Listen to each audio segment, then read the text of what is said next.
following is a production of Cary TV, the Town of Cary's government access channel.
I will call to order our March 17th Cary Planning and Zoning Board meeting. And before I begin, I just want to welcome a new member. Buck Fisher has joined our board. This is his first meeting, so we're just delighted to have you, Buck. Welcome aboard. Well, thank you. Glad to be here. We'll get right into our agenda then, and our first item on our agenda is to adopt our agenda. Do we have any adjustments? Just a quick agenda note. We had sent out an agenda earlier that indicated we would be taking nominations for vice chair. We've amended it to say nominations and elections if appropriate. I'm assuming we will get nominations. Given that understanding, can we have a motion to approve the agenda as stated? So moved. We have a motion. Do we have a second? Second. We have a motion second for discussion. All those in favor say aye. Aye. All those opposed, that motion carries unanimously. And next, we need to approve some meeting minutes. First of all, we have the February 17th regular meeting minutes. Any adjustments? Seeing none, can we have a motion to approve? I recommend we move that forward. We have a motion to approve. Do we have a second? Motion and a second. All those in favor say aye. Aye.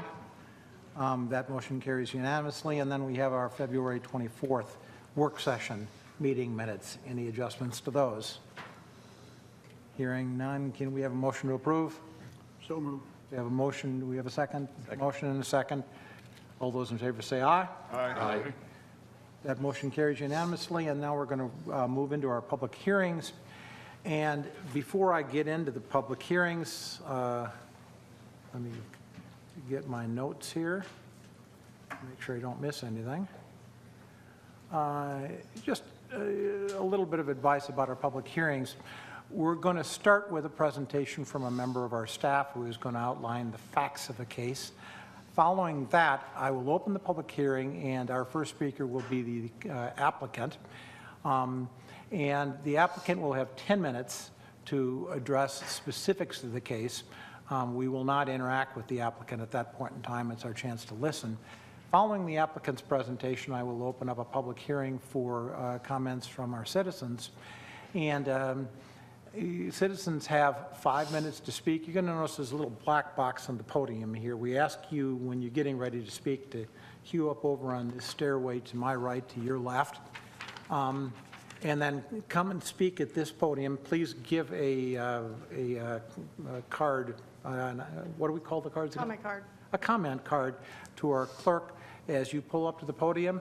You're going to notice a little black box on top of the podium. When you begin speaking, that black box is going to have a green light on it. That's going to stay green for 4.5 minutes. At the end of 4.5 minutes, the light is going to change to orange or yellow.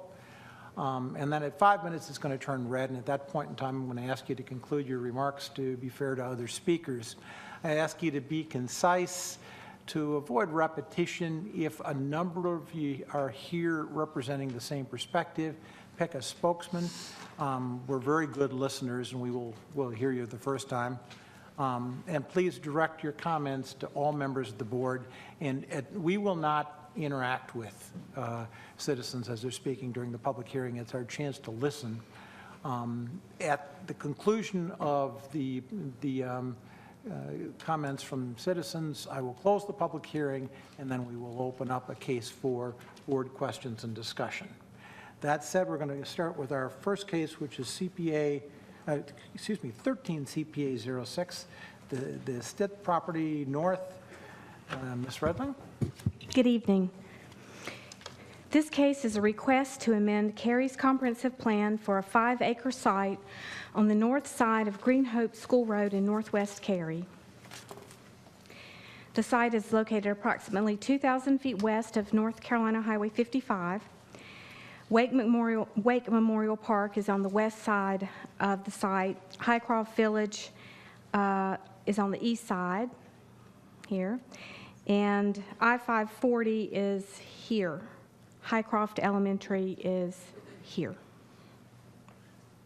Here's a closer aerial view of the property. You can see it's wooded. The Greenway Trail is noticeable running along the west side of the site. Property owners within 400 feet of the site were notified by mail of this request and the public hearing. The site was posted with a public hearing sign, and an ad was posted on the town's website. The existing zoning is R40. Cary's GIS maps indicate a stream buffer requirement may impact the northern portion of this property. A field determination will be required at the time of site plan review. This slide shows that the Green Hope School Greenway runs along the west side of the property. And according to the town's comprehensive transportation plan, Green Hope School Road is designated as a major thoroughfare. The existing road is 2 lanes, undivided in a 65-foot right-of-way. The future road is planned to be 3 lanes in a 70-foot right-of-way and sidewalk required on both sides. There are currently no existing or planned bus routes along Green Hope School Road. The closest bus service is a Triangle Transit route on Highway 55. The governing element of Cary's comprehensive land use plan in this area is the Southwest Area Plan. The plan currently recommends mixed-use development for this site. Mixed use is defined by the plan as a mixture of commercial, office, and medium to high-density residential uses. With this CPA case, the applicants are requesting that the future land use designation of this site be changed from mixed use to simply medium-density residential, which is defined as 3 to 8 dwelling units per acre. At the public hearing on February 27th, no citizens came forward to speak, and there were no comments from Town Council. The Land Development Ordinance states that proposals to amend the comprehensive plan should meet 1 or more of the 4 criteria shown here. Staff believes that 2 of these criteria have been met. First, there have been changes in assumptions about how this area should develop.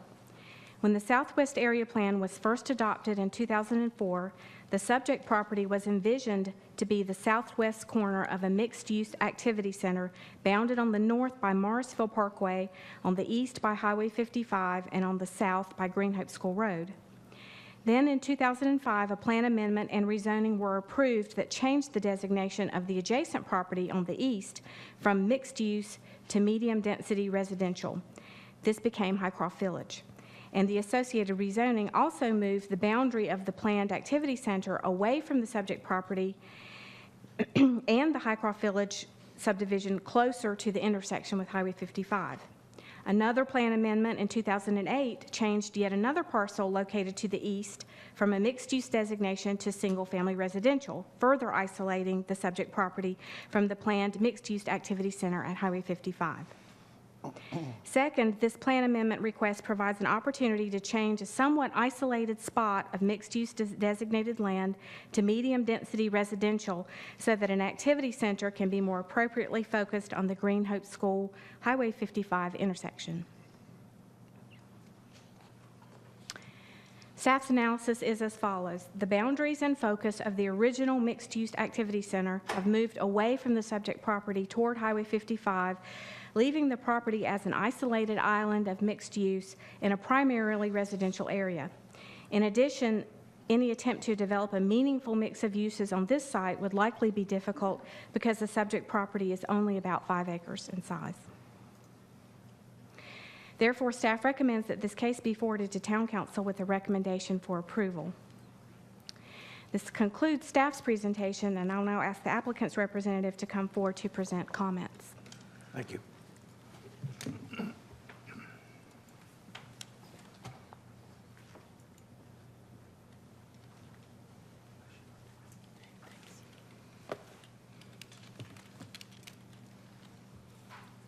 Good evening, Mr. Chairman, members of the Planning and Zoning Board. My name is Randy King. I'm with Pulte Homes. Offices at 1225 Crescent Green Drive, Suite 250 in Cary. I want to thank you for allowing me to speak this evening regarding the Stitt property on the north side of Green Hope School Road. I'm speaking in favor of this comprehensive plan change. All of the properties surrounding this parcel, which had a mixed-use designation, have all changed designation and have been developed as single-family detached housing. The Stitt North parcel is a small amount of remnant land that was not part of the larger plan. Changes brought forward in 2005 and 2008. Good planning would suggest that this property should ultimately be developed consistent with surrounding uses, which is not possible with current mixed-use designation. I would ask that each of you vote in favor of this comprehensive plan change because the town has already changed the designation of surrounding properties, and this property change should be done to add consistency to the area. So thank you very much. Thank you. At this point, I'll invite others wishing us to address on this case. Anyone else? Seeing no one approach the podium, I will close the public hearing and open this case up for questions. Board questions? I have one. With the current mixed land use plan designation, although it could be a mix of uses, as you pointed out, it also could develop as essentially equivalent to the proposed of medium-density residential. Is that correct? Would that? To be compliant with the plan, we would look for a true mix of uses. You would look for some other component. Thank you. I believe you said there was a stream buffer crossing it. Do you know, I presume that would take some of the property outside of make it impossible to develop. Do you know in acreage how much that is or in percentage of the property? I'm sorry, I don't, at this point in the case, I don't know. That still has to be verified in the field, that buffer, so I don't know right now. We'll know as the site plan develops. But some amount. I would guess some amount, yes. Okay. By having if it were really mixed use and remained mixed use as it is now, to be compliant with the plan, it would involve some housing. It could be high density. Yes. And there would have to be some commercial or office or some other non-residential use. Yes. It'd be difficult to make a meaningful mix of uses on such a small site, but that's what we normally would look for with a mixed designation in the Southwest Area Plan. Okay, thank you. Other questions? Hearing none, I'll ask for a motion, please. Mr. Chairman, I'd like to make a motion. I move that the board forward case number 13-CPA-06 to Town Council with a recommendation for approval to amend the land use plan as proposed with no modifications. We have a motion. Do we have a second? I will second. We have a motion and a second. Discussion. Mr. Chairman, the reason for making the recommendation or the motion is that it seems to be a good fit for that land. It's become isolated from the other mixed use on 55, and I think that given the residential residential nature of the surrounding area, it would be called for to change the plan. And I'll just say I echo Mr. Werner's comments and note that it provides for additional consistency and a little bit more predictability of what the use will be, so I agree. Yes, I'd certainly prefer a lower density, but than medium density. However, I agree with you about the small amount of land, less than 5 acres, some of it being taken away with the stream buffer probably. That's not sufficient to really have a mix of uses and a minor amount of separation. It's just too small a piece of land for that, so I'll support it. Hearing no more comments, I'll call this for vote. All those in favor of the motion as stated, say aye. Aye. Opposed? That motion carries unanimously. And we're going to move on to our next case. Thank you.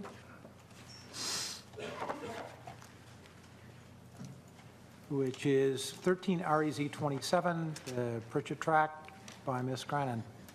Thank you. Good evening. For your consideration is a request to rezone approximately 52.25 acres located at 6405 Holly Springs Road. Subject property is highlighted here in yellow. It's situated to the east of Holly Springs Road and west of Campbell Road. An aerial view of the subject property shows that the portion adjacent to Holly Springs Road has been cleared. It previously was developed with a single-family detached home. There is an old barn and accessory buildings on the subject property. This shows the location of a stream buffer on the subject property, and then the portion closest to Campbell Road is still heavily wooded. The subject property is located in Cary's southeast area plan.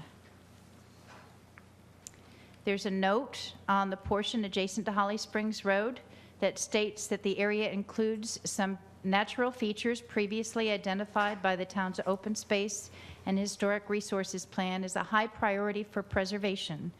And if developed in the future, it was suggested that development consider a cluster development designed to preserve some of the rural views along Holly Springs Road. On the opposite side of the subject property, the note on the area plan states that single-family detached residential only be developed. Residential infill development and redevelopment using utilities, public water and sewer, should generally have lots of at least 1/4 of an acre in size, with larger lots of 1/3 to 1/2 acre or more adjacent to the existing large lot, very low density residential, to create a reasonable transition. And parcels without public utilities, lots should be 1 acre or more in size. The existing zoning is R40, residential 40. The adjacent zoning around the subject property is residential 40, and the blue line shows the proximity of the subject property with the Swift Creek mixed-use overlay district. The proposed zoning divides the property into 2 parts. The applicant is seeking transitional residential conditional use for the property adjacent to Holly Springs Road, and the parcel or the land area closest to Campbell Road, they're seeking residential 12 conditional use. At the initial town council public hearing, the proposed conditions for area 1 would limit the use to residential, community garden, and/or private neighborhood recreation, would limit the maximum density to 3 dwelling units per acre, and the minimum lot size to 7,000 square feet. At that time, before the town council meeting, there was also a condition offered that lots directly adjacent to Campbell Woods would have a minimum lot size of 10,000 square feet, and that the owner or developer would not seek to relocate the existing cemetery on the subject property. This shows you the location of a private cemetery on the subject property. There was also a condition proposed that the existing barn on the property be preserved and that 10,000 square feet of open space be provided for community gathering. Language in the initial condition stated that the homeowners association would maintain the structure and open space. For the area closer to Campbell Road, the applicant proposed to limit the use to detached residential, community garden, and/or private neighborhood recreation, and set a maximum density of 1.5 dwelling units per acre. There was a traffic analysis conducted in conjunction with this, and the applicant has also offered conditions to address all of the mitigations that were offered or suggested by the traffic study. So those mitigations are listed in your staff report, and the applicant has voluntarily offered to address all of those. Property owners within 400 feet of the subject property were notified by mail. The property was posted and advertised. There is a valid protest petition. The properties highlighted in yellow show those parcels that were eligible for the valid protest petition, and the two blue parcels were outside the 100-foot limit. Concerns expressed by adjacent property owners predominantly were regarding street connectivity, traffic and safety, lot size, environmental impacts, and preservation of the rural and historic character of the area. Because it's such an important issue, I'd like to spend just a moment filling you in on the concerns about Fordland Drive. This is the view from the south side of the Campbell Woods neighborhood, looking up toward the subject property. As you can see, there's a cul-de-sac at the end of the pavement here. This shows you an aerial view of how the public right-of-way extends along Fordland Drive all the way to the property line in the Pritchett Tract.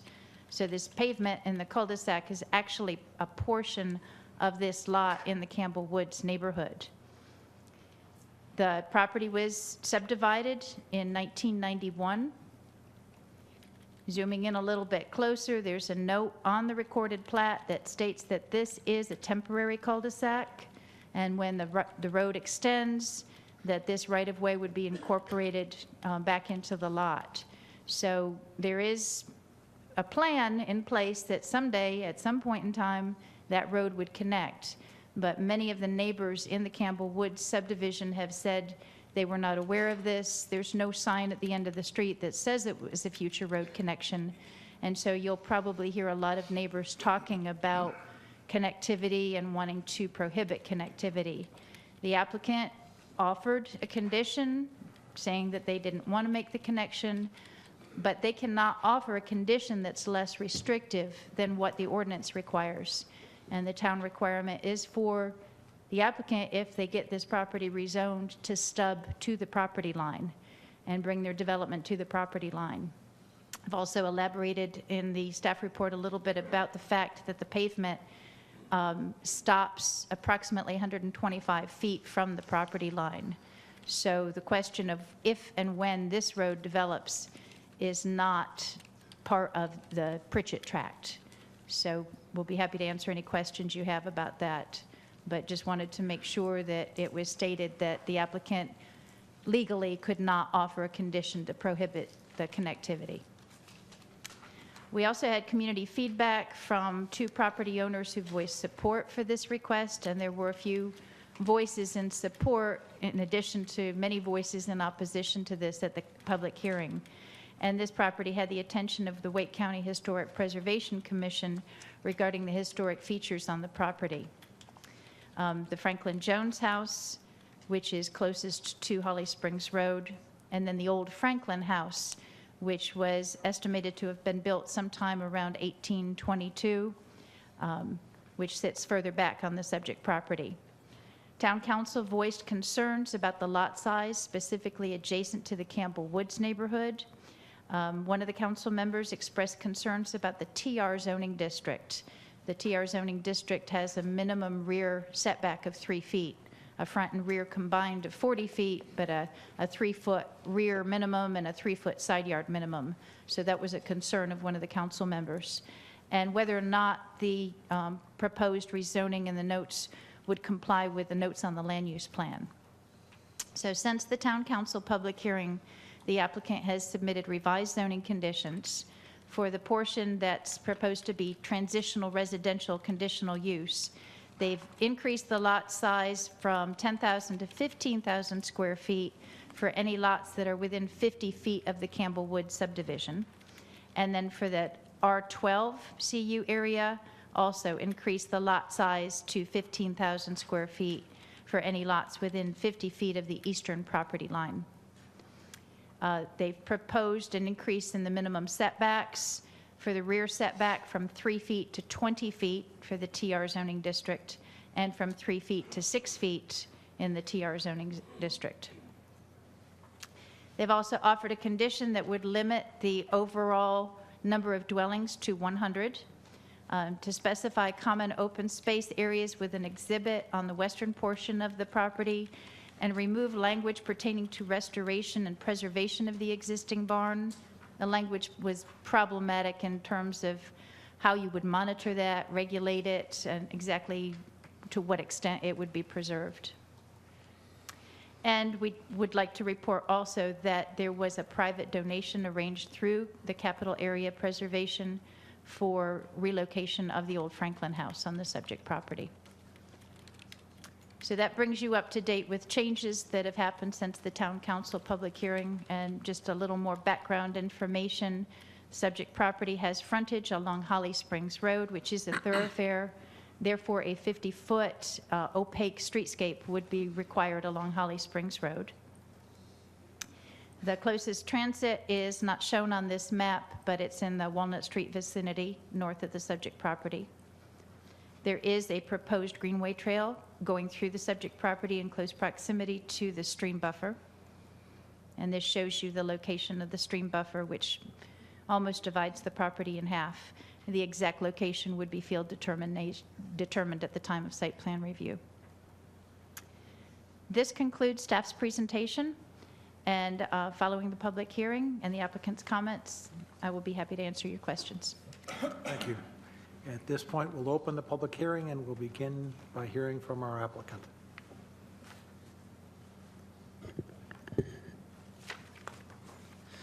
Good evening. I'm J.W. Sharon with IDS here in Cary. Before I begin, I have a letter that I'm going to pass over to the clerk here. It was really an email that was sent to Deborah. It's from a property owner that's in the southeast area, about where that number 5 is on the screen there, that shows support of the project. And since it wasn't forwarded through, I'm just going to pass it out for your review while I'm presenting.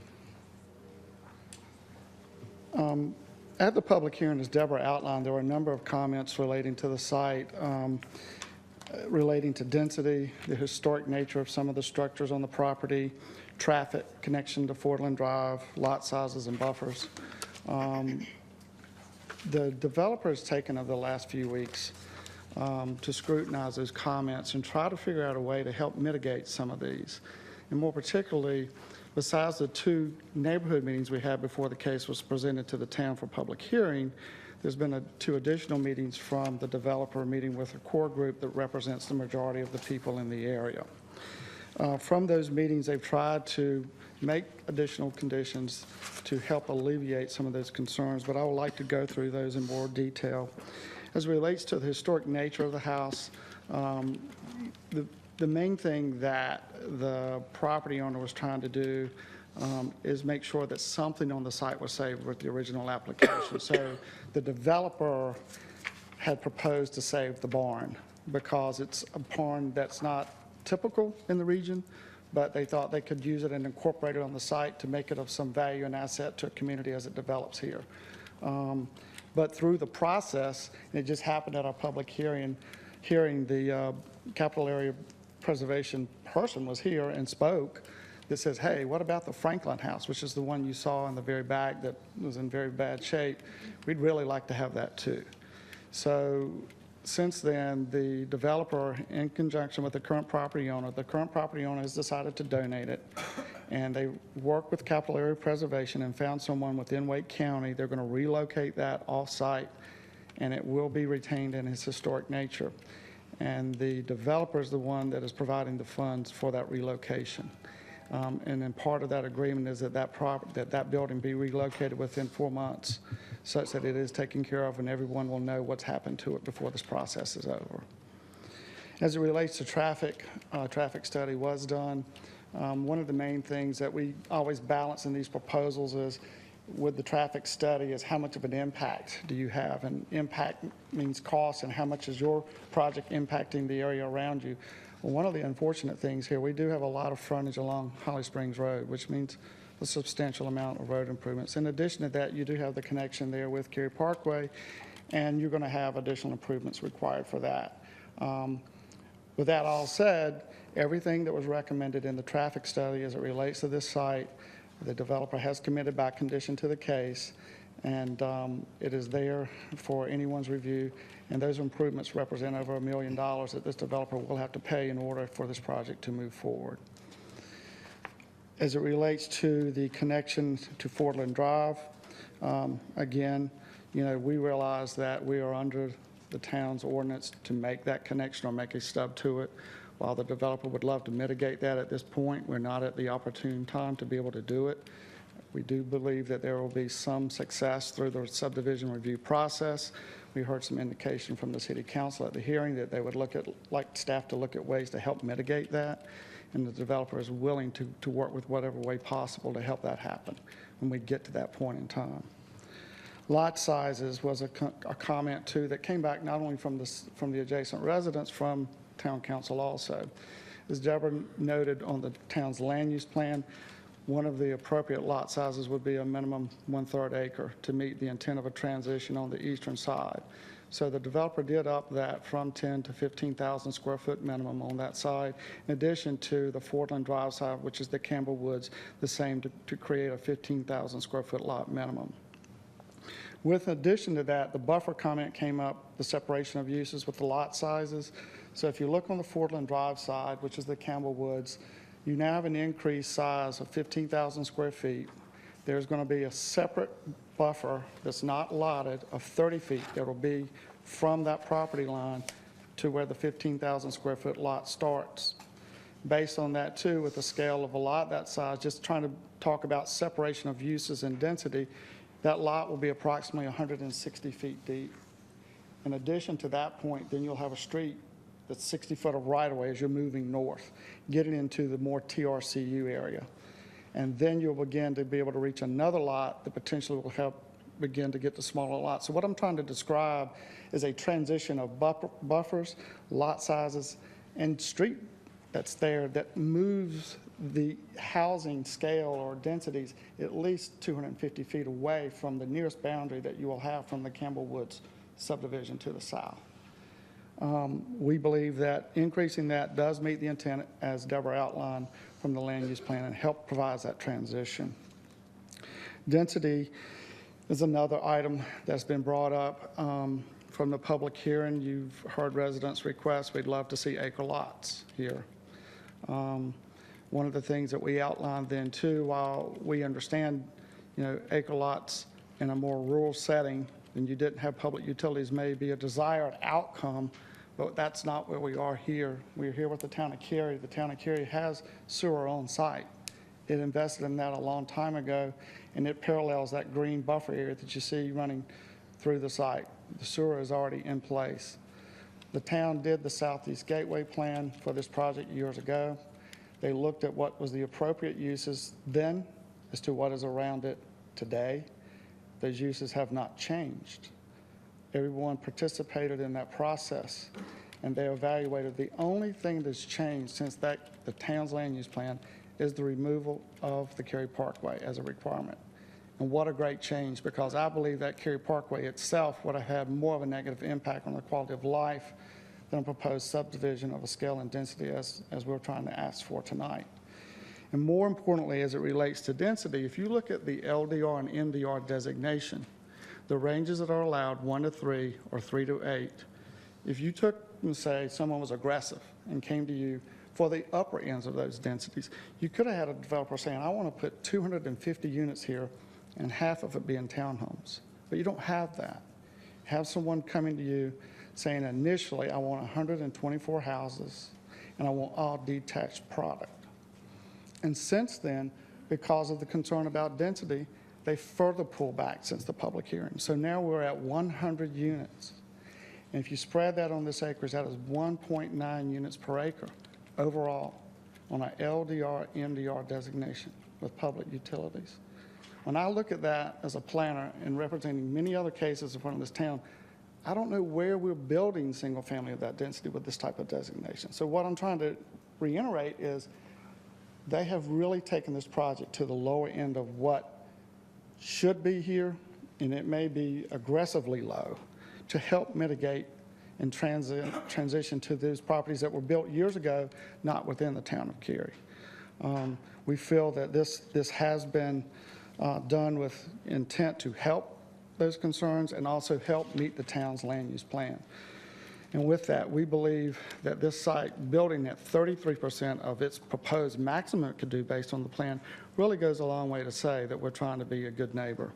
And we hope with that we can continue to work with the residents as it moves forward, and we appreciate your support. Thank you.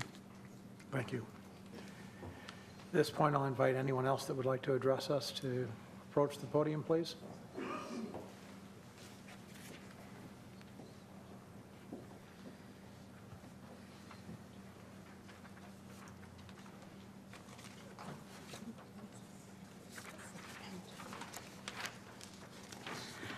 My name is Rulda Jones-Pritchett, and I'm the owner of the property at 6405 Holly Springs Road. And I would like to affirm my desire for the rezoning of this property by the revised MI Home Plan. I had offers of higher compensation and higher density, but felt the desire for lower density and single-family homes was more important. My family chose MI Homes as they provided the lowest density offer and also provided a commitment to the preservation of the historic structures on the property. I have signed an agreement with the Capital Area Preservation Society to move and preserve the historic Franklin House. MI Homes plans to keep the Franklin Cemetery as a prayer garden, and that was a strong desire by some of the living descendants of the Franklins. They have also made plans to preserve the horse barn in a natural space. I have already donated over 13,000 pounds of metal from some of the old farm equipment to a local nonprofit, and I'm also working with a local nonprofit to donate materials from the farmhouse to provide additional funding to an orphanage. I'm happy to see this much preservation done on the farm that has been in my family for over 100 years. There has not been any significant change in the property surrounding the farm since the land use plan was developed or amended. And I think that MI Homes has committed to only consider proposals that abide by the land use plan is something that is significant. The surrounding properties required at least 1 acre lots for development due to their need for septic tanks and wells. But water and sewer lines have already been placed on my property by the town of Cary. Therefore, we do not need the R40 designation for acre lots that septic tanks and wells require. I feel MI Homes has made a concerted effort to work with the neighbors, and they have made alterations to their plan to try to address the neighbors' concerns. I feel this revised proposal by MI Homes is at the lower density limits of the land use plan. I feel the plan is reasonable and fitting for the property, and I hope the Planning and Zoning Committee will support this rezoning. Thank you. Thank you. Next speaker, please.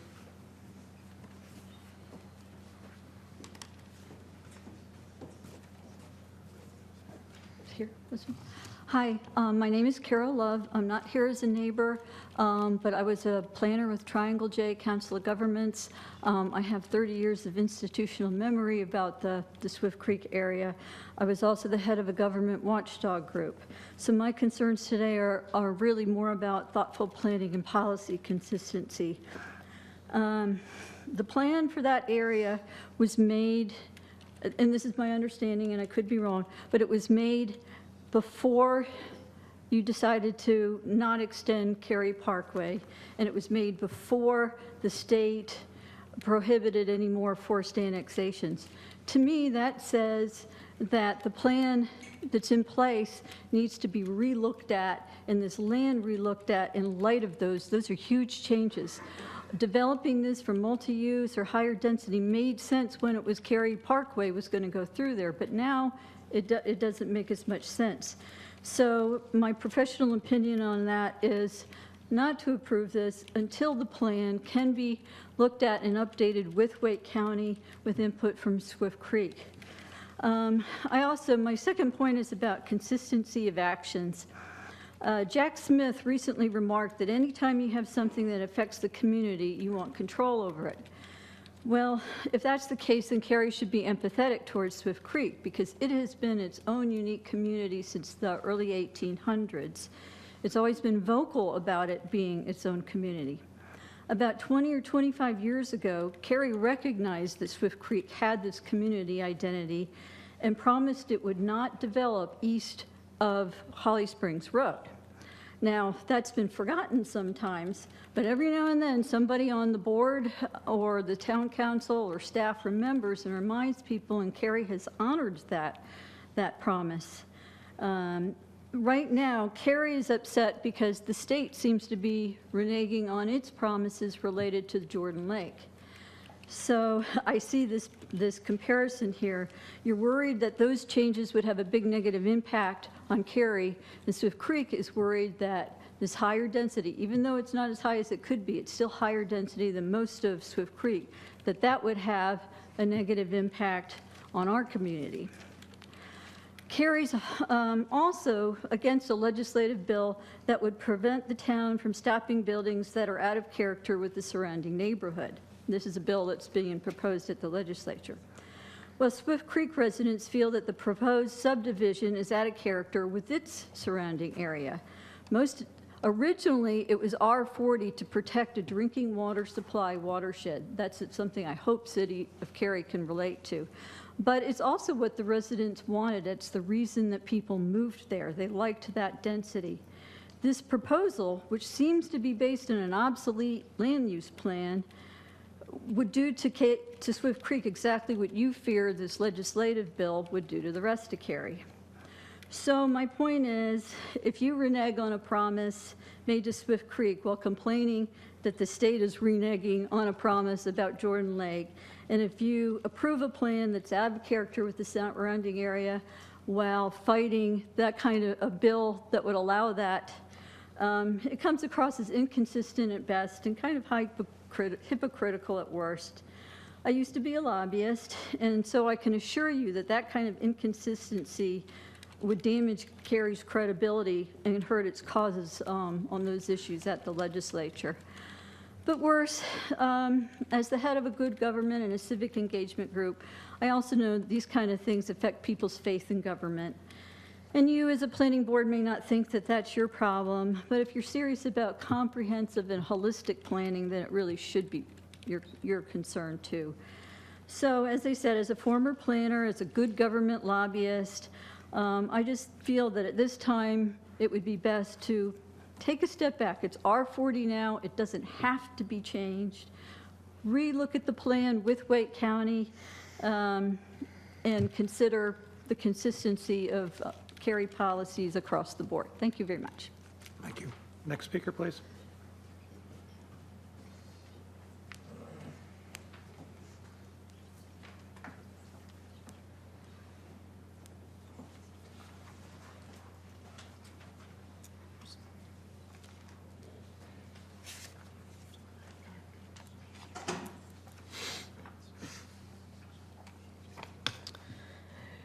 Good evening, Chairman, Vice Chairman, and members of the Planning and Zoning Board for the Town of Cary.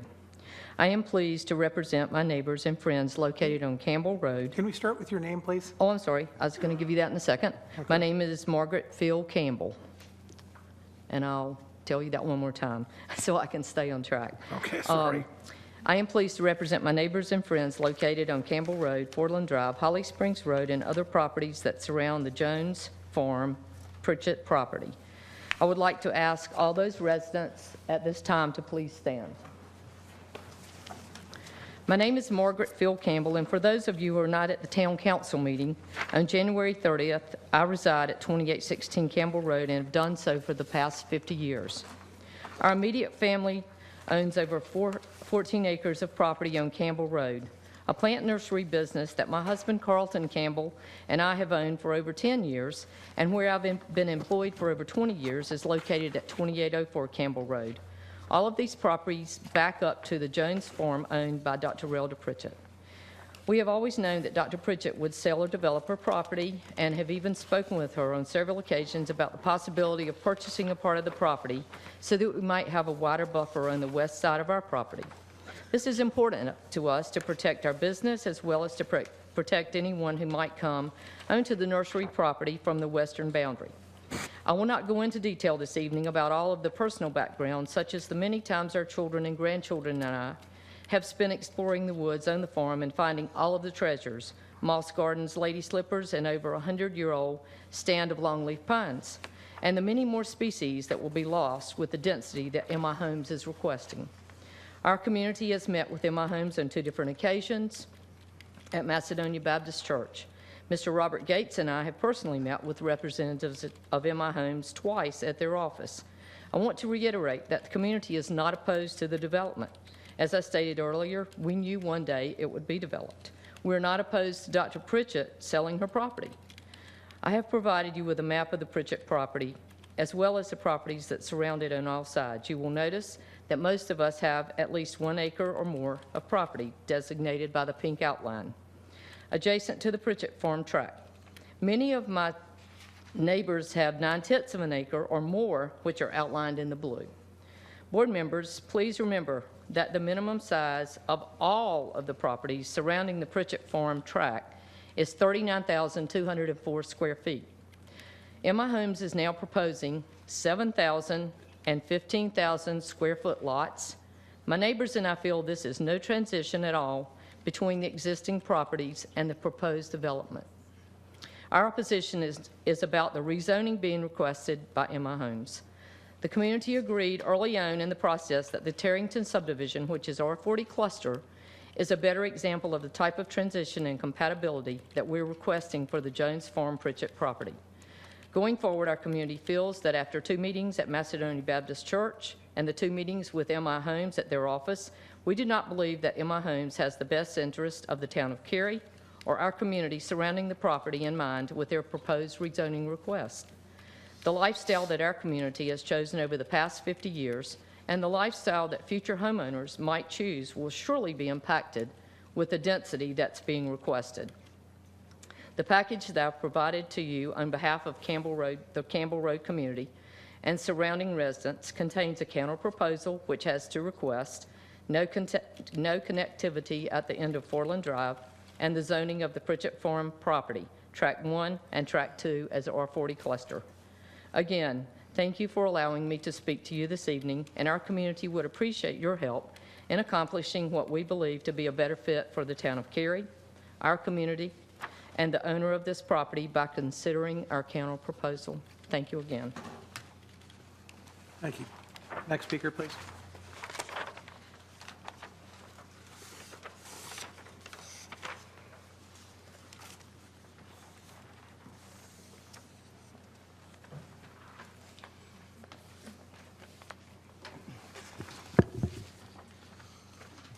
Mr. Chairman, members of the board, my name is Ken Raber. I live at 7001 Fordland Drive and have been a resident of Fordland Drive for 19 years.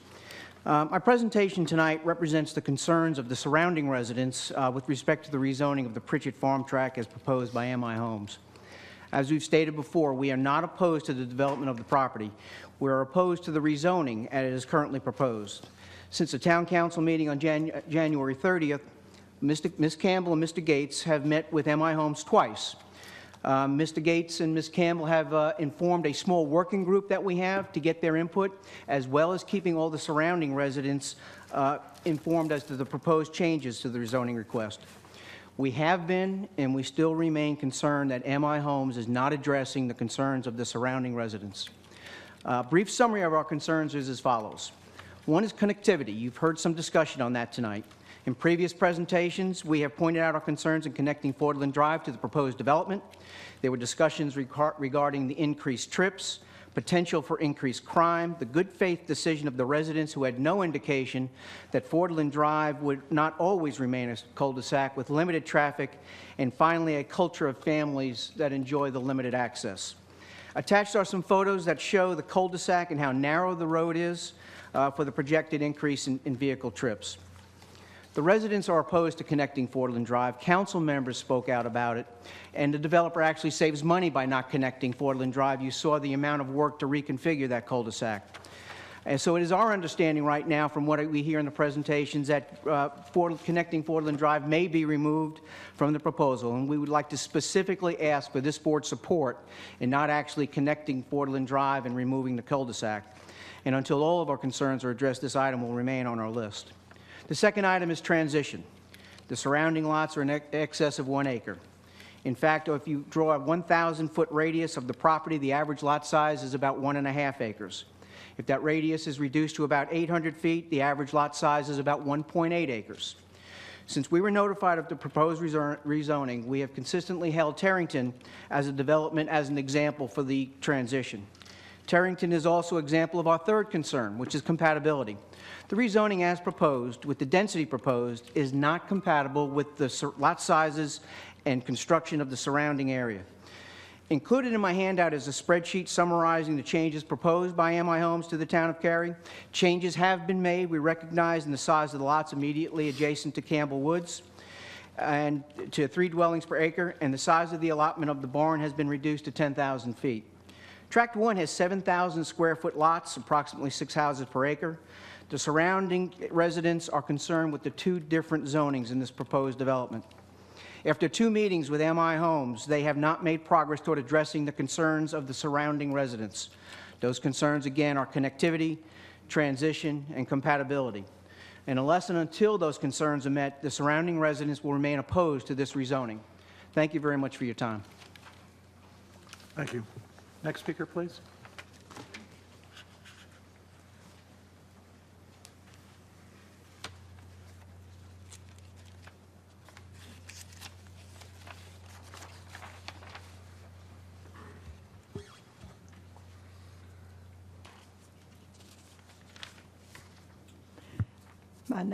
Excuse me. My name is Elizabeth Costin, and I'm speaking for my husband, John T. Costin, and myself. Mr. Chairman and members of the Planning and Zoning Board, we appreciate the opportunity to speak with you tonight and let you know that we support this rezoning. Our address is 3120 Campbell Road, and if you turn in the drive at that address and go back in the woods to our home, you will see that it's very close to the property line for the Pritchett property.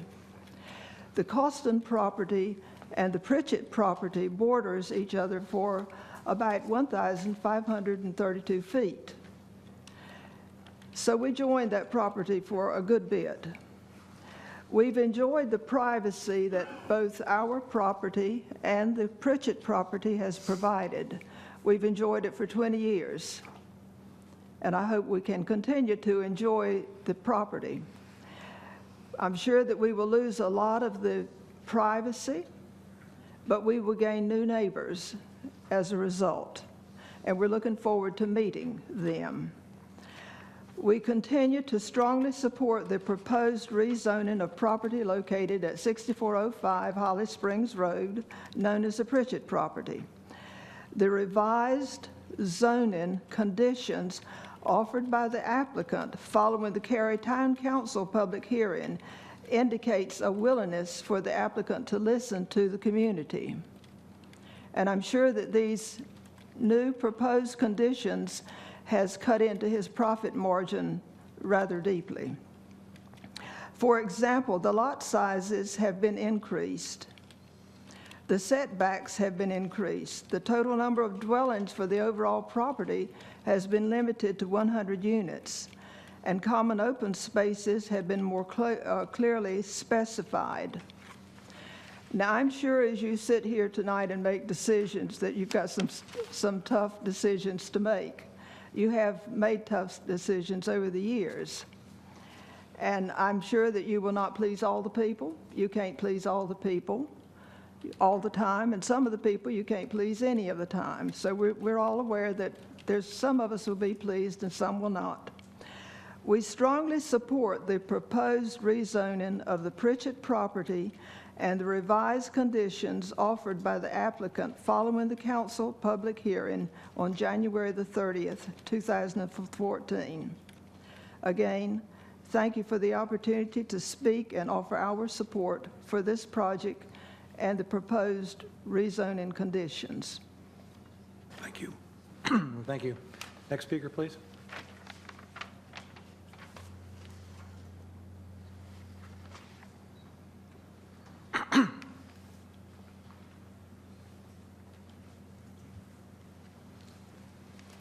Hello, I'm Jeremy Medlin. I'm with MI Homes of Raleigh.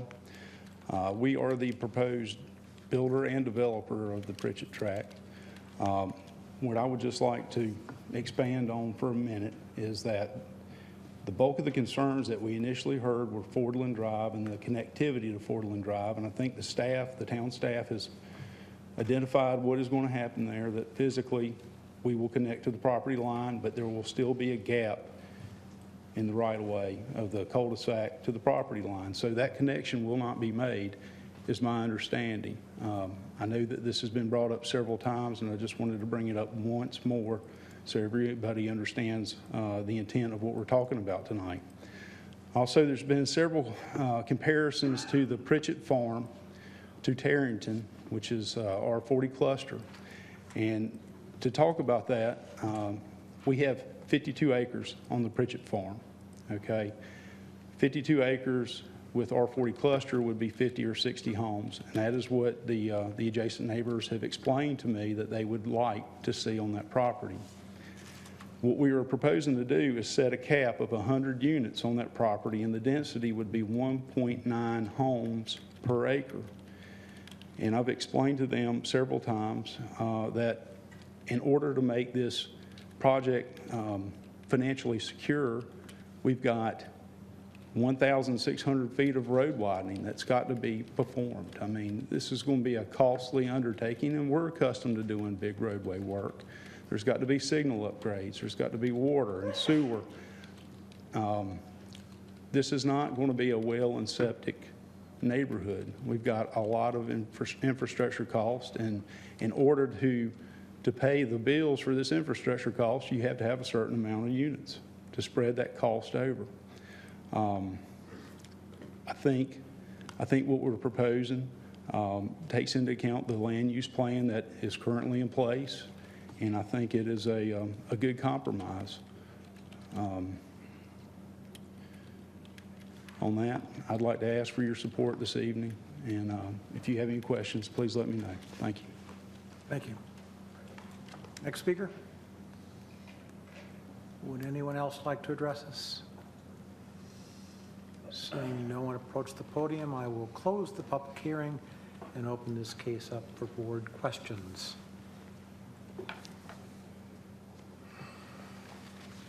Mr. Warner. Mr. Randall, about 8 months ago, we had a presentation made before the board with respect to the Cary Parkway. And eventually that went on to the town council, and the vote was to not extend Cary Parkway. Let's say that that was still on the board and that it did extend through the Pritchett property. Would there be a stub out to Fordham or Fordland Drive? We didn't have any designs in front of us, so I really can't tell you that. I can't answer that with a high degree of certainty. What I can say is that if there was any development on this property, there would be the expectation that there be a stub to the adjacent property. Even if it were to develop today with R40, there would be an expectation for there to be a stub to the adjacent property. And this whole idea of stub outs, it came up in the Ogburn property on Penny Road about the stub out into the Windfall subdivision. This is something that's like a bad penny. It keeps coming back, and there's been discussion with city council, or city council has had, about maybe readjusting the way some of these rezonings work to bring some of the decisions that would normally rest with the site plan authorization, up to zoning that level. But the bottom line right now is that decision, regardless of how the board votes and regardless of how the town council votes, is still a matter for site plan approval. Is that correct? Correct. It is an expectation for development to provide connectivity to adjacent property and to connect to adjacent roadway or right-of-way when adjacent to the property. But you are correct. It's not something that can be waived, or as one of the citizens talked about not wanting to withdraw the protest until there was a condition about the connectivity. That citizen and I have spoken several times, and I've tried to explain that it is an ordinance requirement and can only be evaluated at the time of site plan review. Okay, thank you. Let me see here. I want to clearly get that in our head, because I think we would all love to say, oh, let's not do the stub out. I understand why the Fordland Drive folks would not want it, and we'd love to have the power to somehow address that issue. But the net is that we can't. We absolutely have no power to do that, nor does the applicant have the power at this stage. It's a site plan issue. Right. A zoning condition cannot be offered that is less restrictive than the ordinance. But the council could, if they desired, change that ordinance to eliminate the requirement of connectivity. It would take an ordinance amendment, that's correct. But that's within the power of the council to do. Has there been any discussion of changing that? There has been discussion about evaluating it. Yes, but it's not currently in the works, no. So what I'm hearing is the net is that we can't address that stub-out issue at this point. We just can't. That it is something that is going to be taken up at site plan issue, and the council can address it, perhaps. Perhaps it would require if this site plan came forward, it would require a quasi-judicial public hearing to look at this road, to address whether or not there's safety issues on Campbell Road. There is public right-of-way that goes all the way to that property line on Campbell Road. That's how the Campbell Woods neighborhood was developed, was with the expectation that that road would connect somewhere. But not all the neighbors were aware of that. And nobody wants to see a cul-de-sac go away. If they live on the cul-de-sac, that's understandable. We all understand that.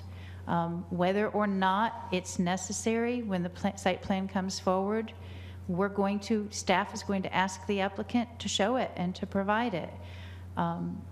Staff's observation with this is, should we really have that right-of-way go away at this point in time if we find that someday it's needed?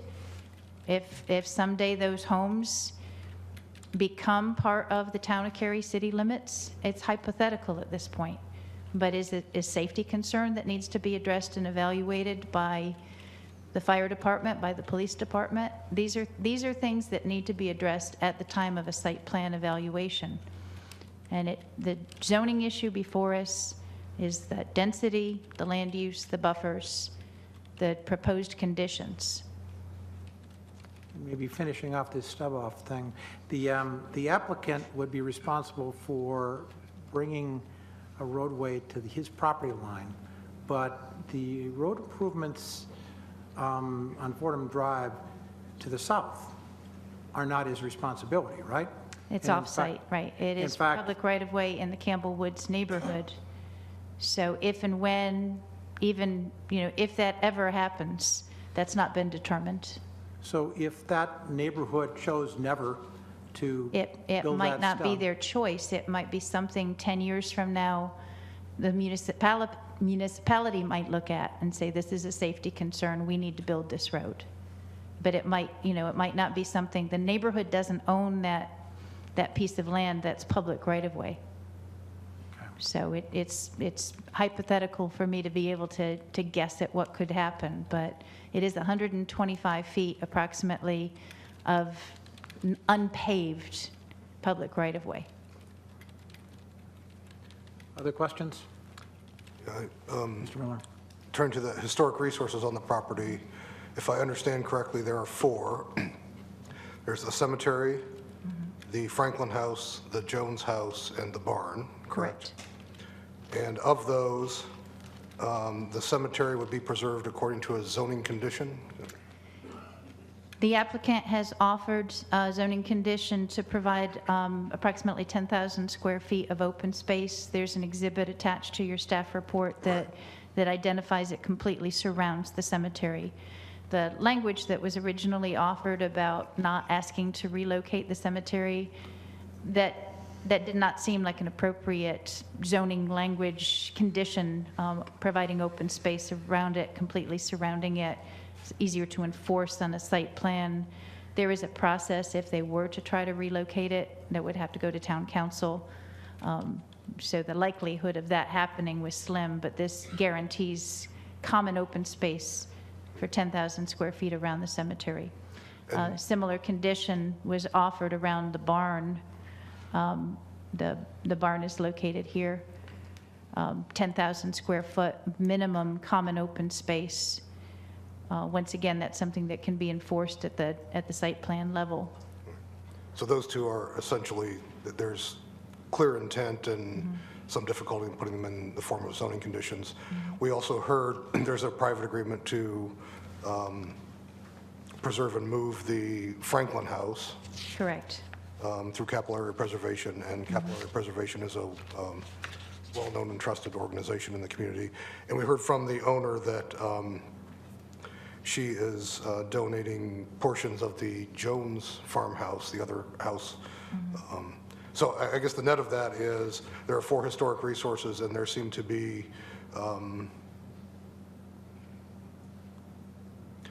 essentially authoritative, I'll call them authoritative intent to preserve at least 3 of those and also do some work with the 4th. Is that a reasonable assessment? All right, thank you. Other questions? I have one that's a little bit of a legal issue, and I'm not quite sure whether anybody here is going to be able to answer it with positive authority, but I may ask anyway. The 2 properties that represent the top end of this cul-de-sac at the north end of Fordland Drive, I just can't imagine somebody purchasing that property without being aware of the fact that there was a legal element to that road and that stub being there, and that would be involved in any title search that would be conducted at the time of sale of the property. Am I missing something here? Or does that seem like a reasonable assumption that would clearly be delineated on a title search? It should be, yes. I mean, that type of information that identifies these conditions, it is on the recorded plat. But we have heard from this property owner that they are not in support of the request. But is there a legal requirement that in a sale that the person buying the land be told of that?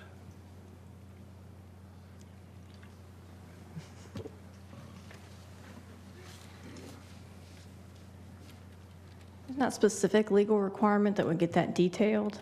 I think it would be the due diligence of the attorney working for the sellers or the buyers at that point.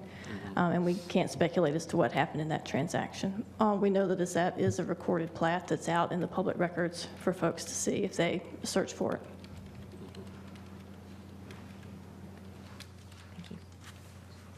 Mr. Warner. If the property was not approved for rezoning and it went back to, or remains 40, or, let's say if a developer came in and did a cluster development, Could they possibly do that with septics versus hooking into the Cary? That wouldn't be allowed. No, we would require connection to public utilities. So they would have that cost. Correct. Other questions? I have a question on the eastern side of the Area 2. I understand the square footage and the backyard setbacks. Is there any kind of a buffer that's required between that R12CU and then the R40 that borders it? No, there is not a buffer requirement. When you have a lot size that's 8,000 square feet or greater, that's a Class 2 land use. So when that's adjacent to another Class 2 use, there's a requirement for a 20-foot wide landscape area, but not a common open space buffer. The landscape area can be contained within the lots. There is a requirement with the TR zoning district because the minimum lot size is 7,000 square feet. So there's the buffer requirement there. Can I clarify an answer to a previous question? You said that the developer would be required to connect to utilities. Correct. So even if he wanted to do, let's say, do R40 and do septic to provide a lower density and a lower cost, he can't do that because he is required to connect to utilities. He's got the utilities in close enough proximity that there's no justification for not connecting to water and sewer. Okay. An R40 cluster, interestingly enough, the minimum lot size in R40 cluster is 12,000 square feet. So R40 cluster is not a 40,000 square foot lot. It's consistent with the standards of an R12 zoning district. Can you explain that a little more? The concept behind a cluster development is that you preserve open space. You can group you can see it in an R40 district. You've grouped the lots together so you've got a higher density in a cluster and surround the area with more open space. So it enables you to have some more flexibility with smaller lots. Thank you. One thing on the requirement for the utilities, if the developer preferred to go with well and septic, he would not be allowed to as part of the Cary requirements. But what if he did not seek annexation? He's already in our ETJ. They're already in our planning jurisdiction. So our ordinances already apply to them, even though It's already subject to Cary's ordinances. Even though they can't even vote today. for Cary people. Yep. Other questions? All right, I guess we need a motion. I'll make a motion.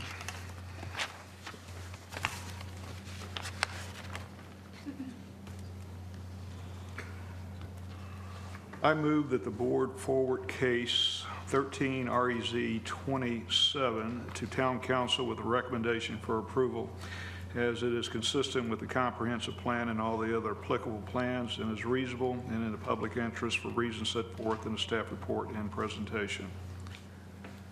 We have a motion. Do we have a second? I'll second it. We have a chorus, which Ms. Vess, I think you were maybe beat him by a millisecond. Mr. Chairman, the reasons for making a motion to approve, I don't think I've ever been part of a case on this board where I've sort of balanced back and forth. I think that there is an argument with respect to transition when you look at this amazing visual here with respect to the size of surrounding lots, et cetera. And that is compelling. But at the same time, I look at the other side of the equation and the property's owner's right to reap financial reward for having lived in this community for over 100, or had the property in the family for over 100 years. I believe that there's also a compelling reason to look at the fact that these other large lots are on septics and wells that required substantially larger lots to to afford those utility services per lot. The other part of the equation is that the developer began with 130 some odd lots, and working with the neighborhood, hearing their concerns, hearing the town council's concerns, has ensured that the lots near the neighbors are 15,000 square feet, which creates a little softer transition for the development. So I believe that the developer has tried to take into consideration the concerns, and that they have done so in a responsible way. Also with respect to maintaining the integrity of the historic aspects of the lot as well. And I find their reason for needing X number of lots compelling. That is a substantial amount of money to do the road improvements. It is a substantial amount of money to do the hookups for utilities. And there's got to be that point of diminishing return here that would afford any developer to come in and to do this project successfully and financially successfully. That's all. Other comments? I'm in agreement with Mr. Warner. I was 50-50 on it, well, probably 60-40. But I think that the willingness of MI Homes and working with the neighbors is very apparent. And I find it's a concern that the Fordland Road folks didn't know about the connectivity. And we heard their concerns, but I think that it's a good approach for this piece of property. Other comments?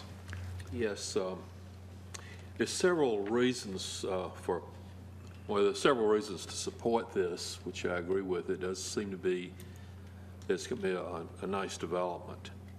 However, it is out of character with the neighborhood. Just looking at this drawing, seeing the number of the lot sizes of this entire neighborhood around it, it is completely out of character with that, with much smaller lot sizes and much higher density. There's the issue, which we really haven't discussed, but I think it's pretty clear if you read the traffic study and even what's in the staff report, of a large number of cars that would be going on to Holly Springs Road. That road already is overloaded with traffic. Any changes that we would make in that road would destroy the more rural atmosphere of the area. And then there's the fact that of sprawling, we're just continuing to push out. We did say at one time that we won't go beyond Holly Springs Road. We'll let that area be its own basic neighborhood and community, and now we're trying to go and exert our influence and our requirements further out.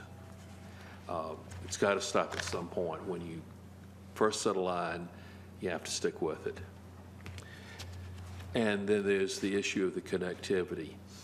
I know that it's something that will require council action, but council can change the ordinance and not require the connectivity. And as it is, if this is rezoned and developed, connectivity, at least that stub out, would be required. We have no way of preventing the additional little piece of land outside from being paved, since the owners of the property here don't own it and don't control it. So that is an issue, but there are plenty of other issues with this, particularly the traffic in general and being out of character with the neighborhood. Mr. Warner, I think, did someone else have a follow-up? You already had your first Well, I time. had failed to mention one, I think, important item, that what's being proposed by the developer was consistent completely with the Southeast Area Plan and the overall comprehensive land plan as well in terms of density. I can chime in. I just find it hard to believe that most of these residents would not have an awareness of the fact that this was a road to nowhere, but it was soon, at some point in time, going to be a road to someplace. I've gone through this myself. I lived in Sheffield Manor up in North Raleigh. I lived on a road called Cupola Road. We were in a development that was a minimum of 2 acres per lot size. And it was a very straight road, but it ended with a bunch of trees that were between it and another road.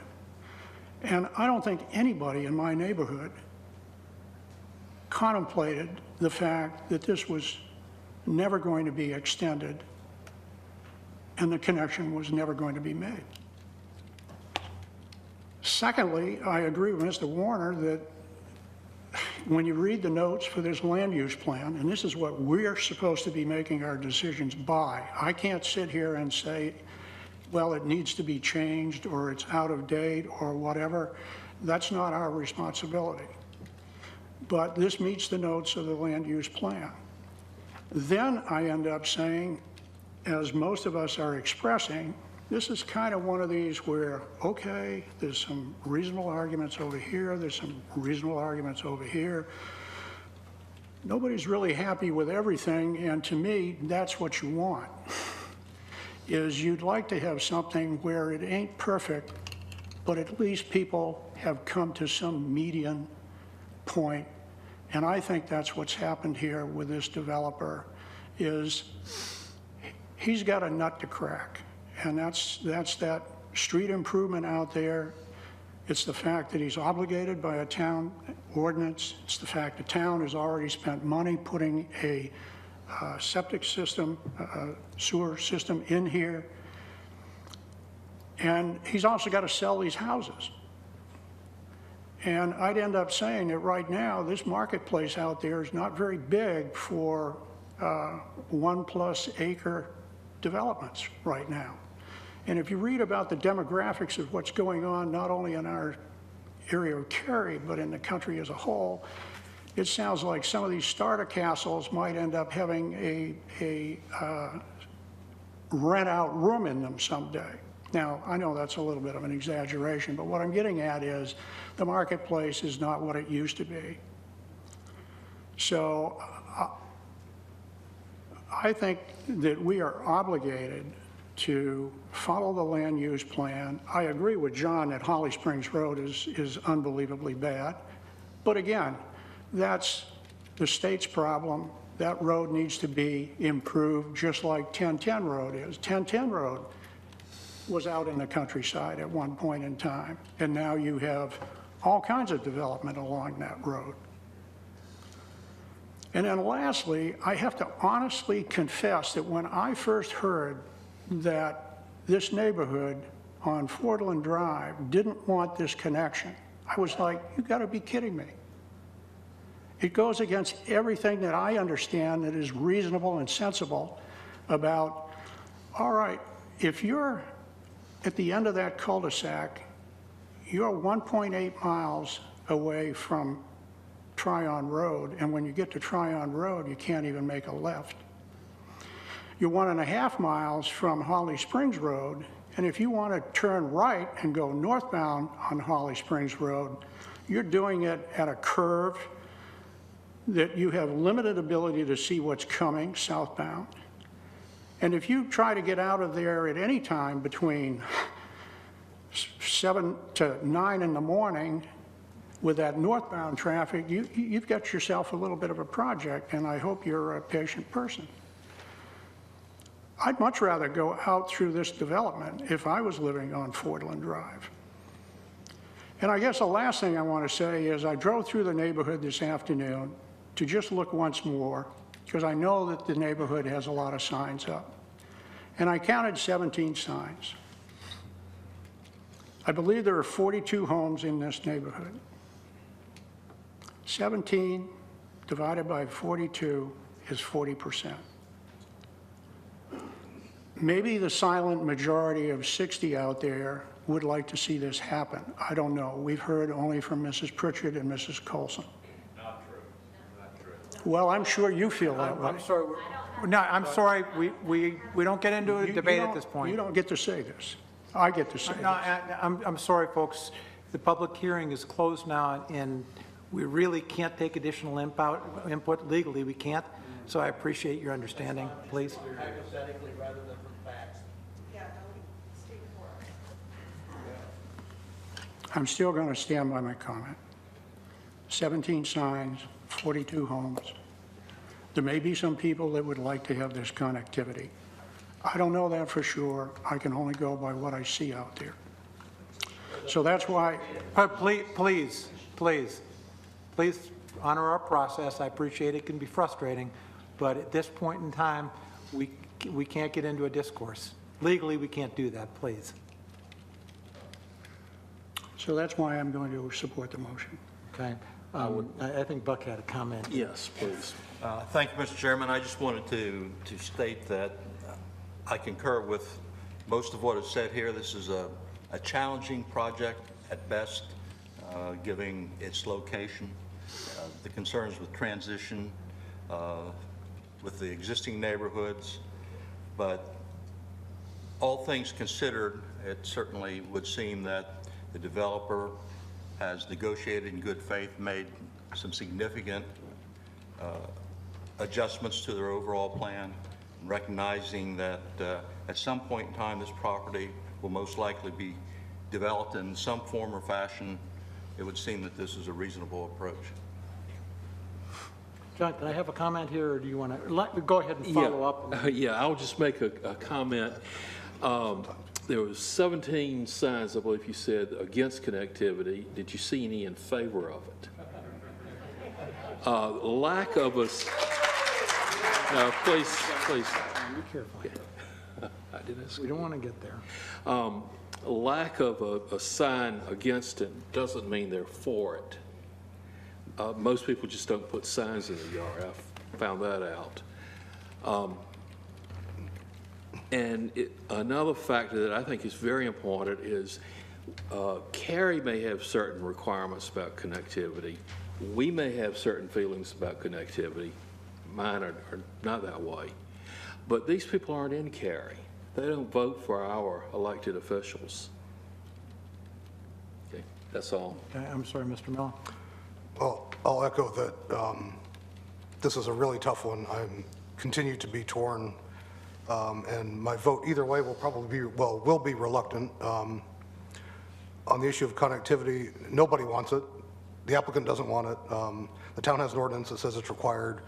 I am hopeful that if this were to be approved, that the connectivity issue could be addressed by town council, because it's clear that nobody wants it.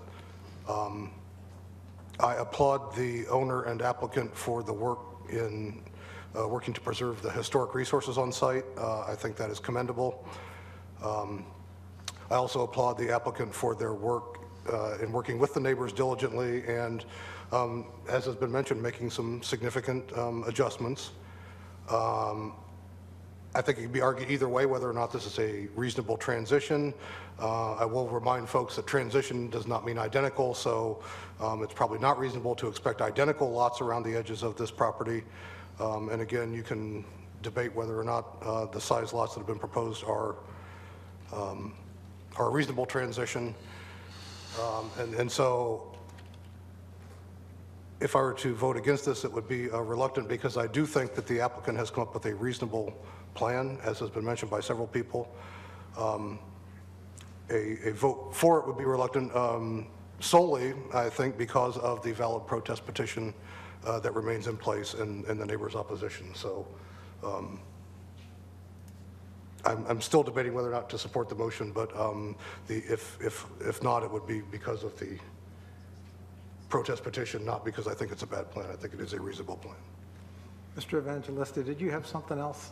Just one last thing from me. And I've been on this board 6 months, and already I've seen 2 cases come forward where connectivity has been a very big thing. And when I watch the town council meetings to prep for this, and the public hearings, I hear so many times, and you yourself said it, Mr. Chairman, in this case particular, nobody wants this connectivity. And I've heard council members say, well, we really don't want it. Well, it's either an ordinance or it's not. And right now it is.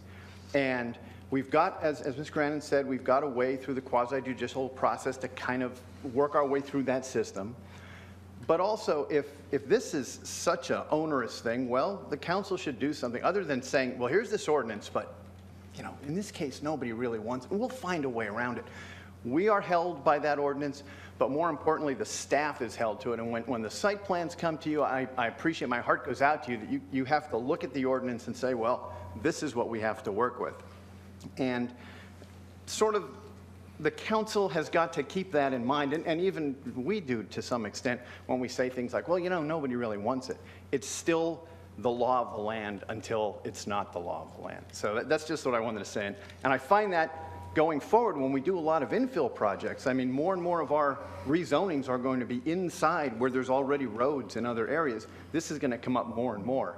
So this pigeonholing that I see coming down the road, I just wish there was more of a flexibility coming forward. And I just thought I'd get that out there because I can see this happening time and time again. Thank you. I expect we will end up revisiting this connectivity thing in some sort of LDO amendment, I hope. We'll see. If that's everything, I'd like to make a comment, and that is that we have changed some things here. 20 years ago, Holly Springs Road wasn't as busy as it is today. 20 years ago, we didn't have a sewer running through the back of this property. 20 years ago, we didn't have a connectivity ordinance. But things have changed, and as a result of those things changing, this developer now has to spend, I think I heard, upwards of $1 million on traffic improvements on Holly Springs Road in order to meet our land development ordinance. This developer now needs to put in sewer and water. Doesn't have a choice. They now have to propose a solution that meets our land development ordinance and connectivity, even though we're all hoping that maybe we find some way out of that. So the developer doesn't have the flexibility to develop this perhaps as a traditional septic and well R40 1-acre lot property. It isn't a viable option anymore, partially because the world has changed around him. And so this is going to be a compromise. Do I like this compromise? I never like a compromise, but I can't think of a better one at this point. And so unless we have any other comments, I'm going to call this to a vote. All those in favor of the motion as stated, please say aye. Aye. Can we get hands here? Just okay, so I count that is 1, 2, 3, 4, 5, 6. 6 in favor, opposed? No, reluctantly no. Okay, we have a 6-2, so that motion carries, and we will move to our next case.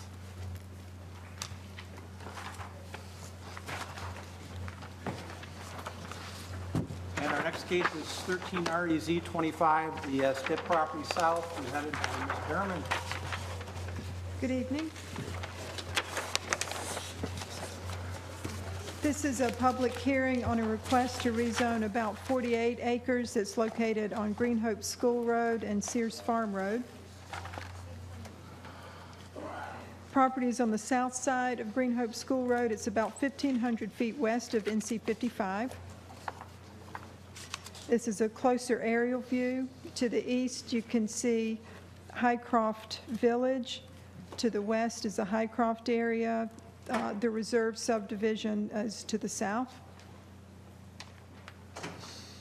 There is an existing residence on the property that was built in the early 1900s.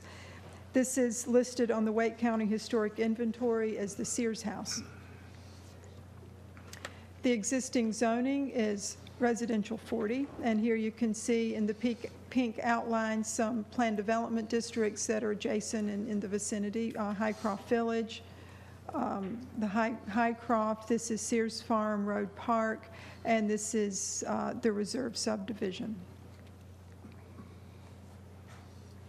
The proposed zoning is transitional residential conditional use.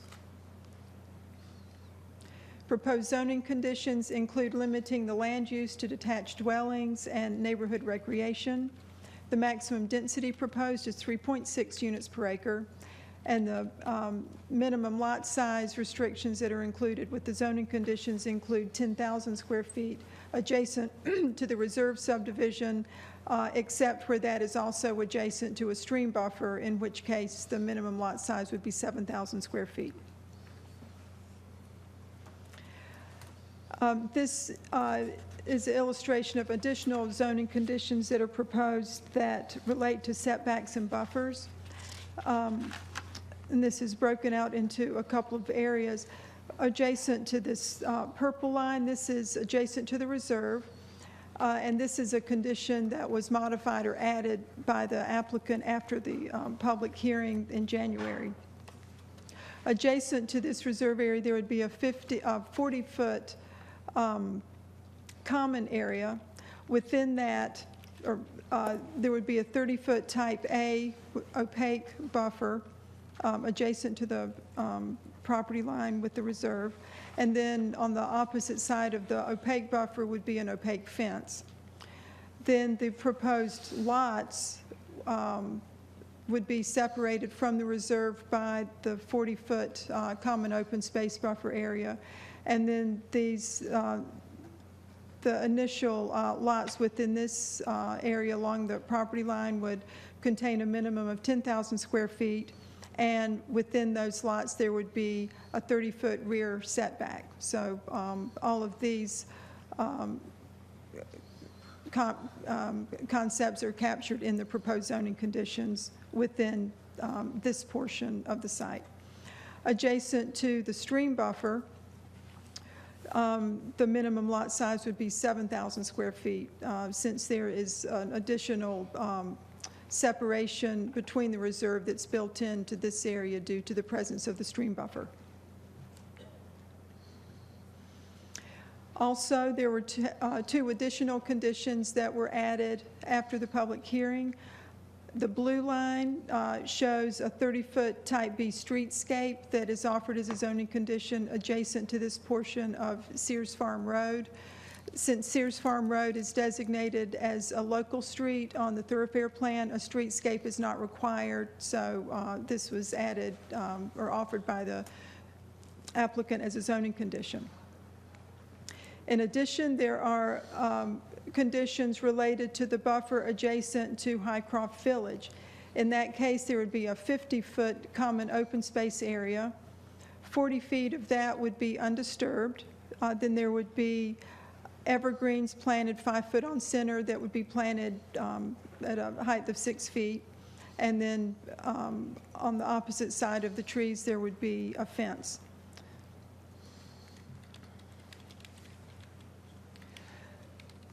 The conditions also incorporate the recommendations of the traffic study, and those include westbound left turn lanes on Green Hope School Road at Sears Farm Road, and also at the site access point that's across from the Cozy Oak Avenue, which is a portion of Highcroft Village that's on the opposite side of Green Hope School Road. And also the conditions specify the ingress and egress lane configurations at the site access points. The property is in the Southwest Area Plan. This shows the plan graphic as it was adopted in 2004. The property is designated as for medium and low density residential, and Note 2 applies, which specifies that the medium density is the predominant use with the low-density residential adjacent to the reserve. The proposed minimum lot size of 10,000 square feet adjacent to the reserve is consistent with the minimum lot size that's envisioned by the low-density designation of the plan in this area, so we do find that to be consistent. And this is the current plan graphic and does reflect some open space and the additional development that had occurred since the plan was initially adopted. According to Cary's GIS maps, a portion of the site is impacted by stream buffers. Field determination of these features would be made at the time of site plan review. There is a proposed greenway shown on the site. This would fill in a gap that currently exists between the reserve and Highcroft Village.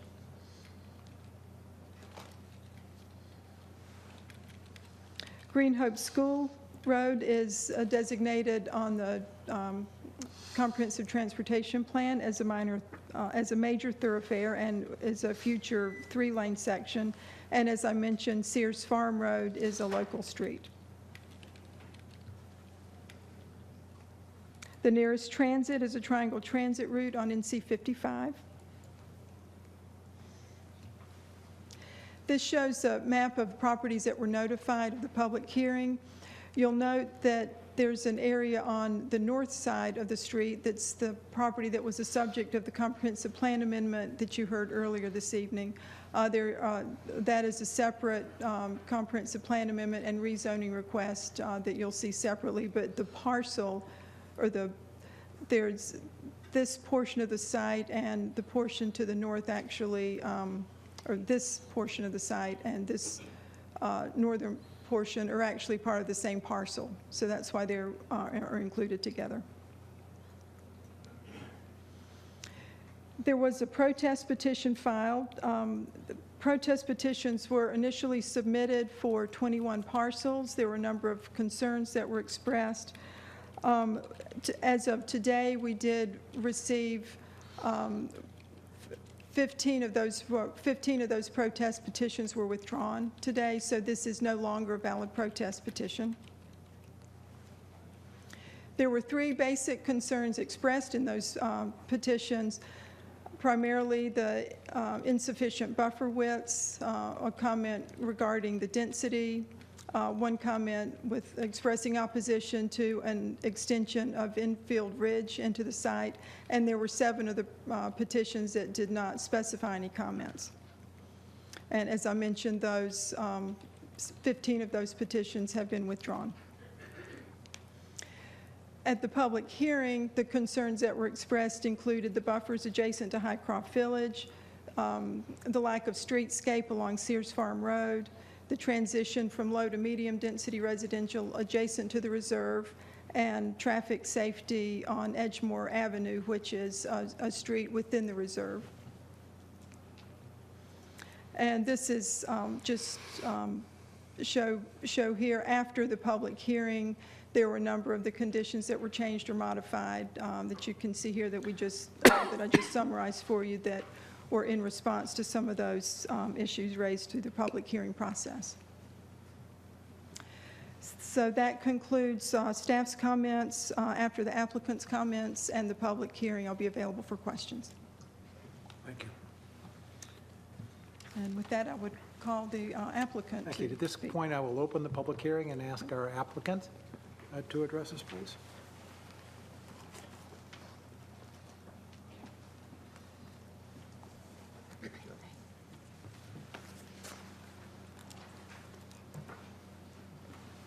Mr. Chair, members of the Planning and Zoning Board, I'm Randy King with Pulte Homes at 1225 Crescent Green Drive, Suite 250 in Cary.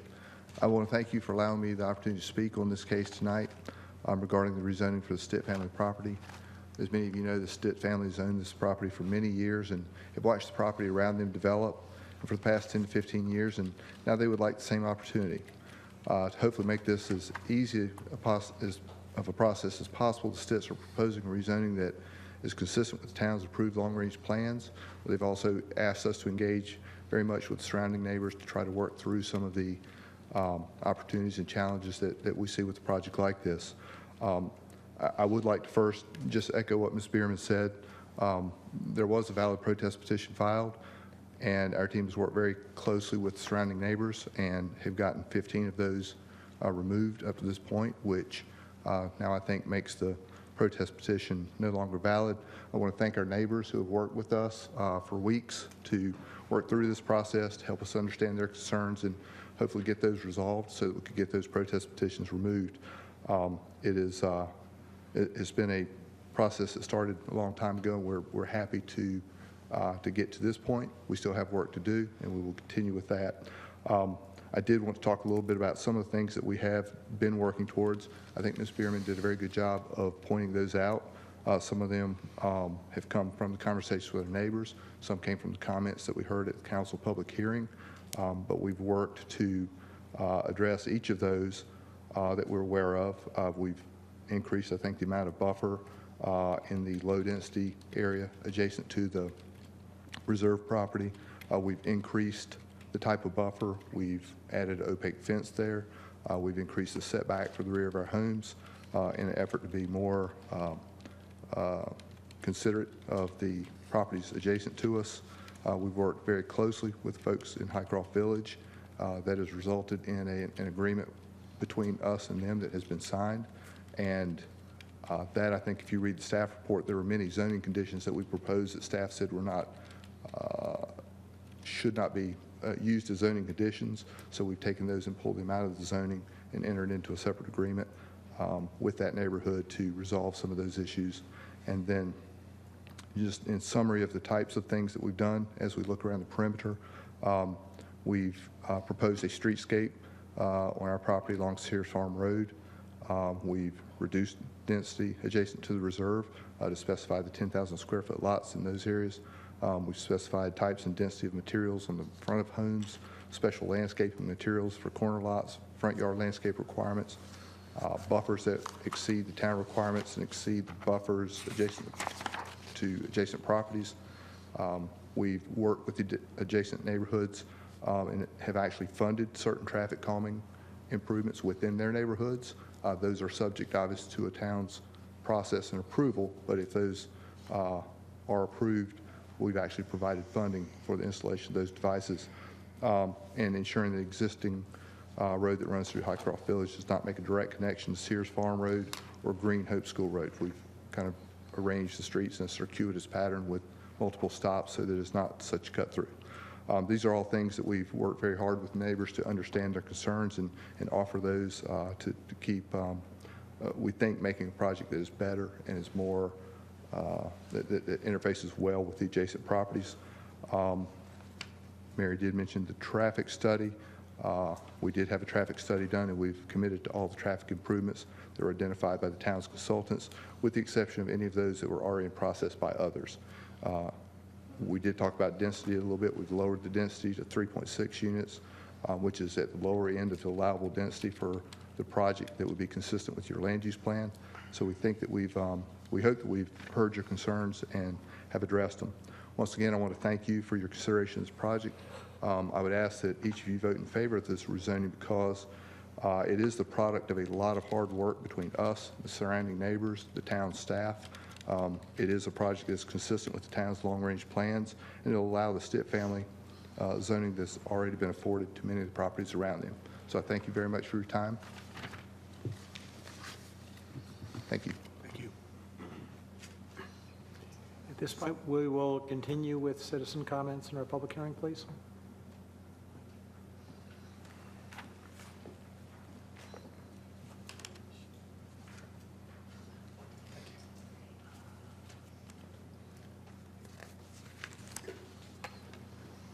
Good evening, Chair and Board. My name is Tim Driscoll, and I reside at 702 Edgemore Avenue in the reserve adjacent to the subject property. My remarks tonight are representative of the reserve homeowners adjacent to Area 2 in the revised zoning exhibit map attached to the staff report. This discussion is specifically addressed to item 4A in the revised zoning conditions, 10,000 square foot minimum lot size in Area 2 adjacent to the reserve, and we urge the planning board to reject this minimum lot size and make it more in line with the overall definition of LDR of 1 to 3 units per acre that match the LDR lots immediately adjacent to Area 2 in the reserve.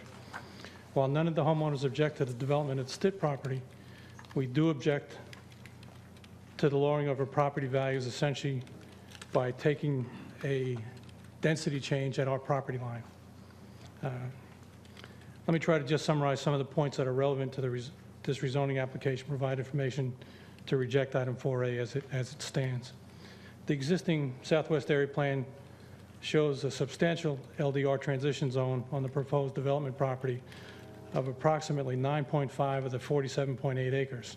this rezoning application only includes 2.4 acres in the LDR transition immediately adjacent in Area 2, or approximately 25% of what the swap intended to show.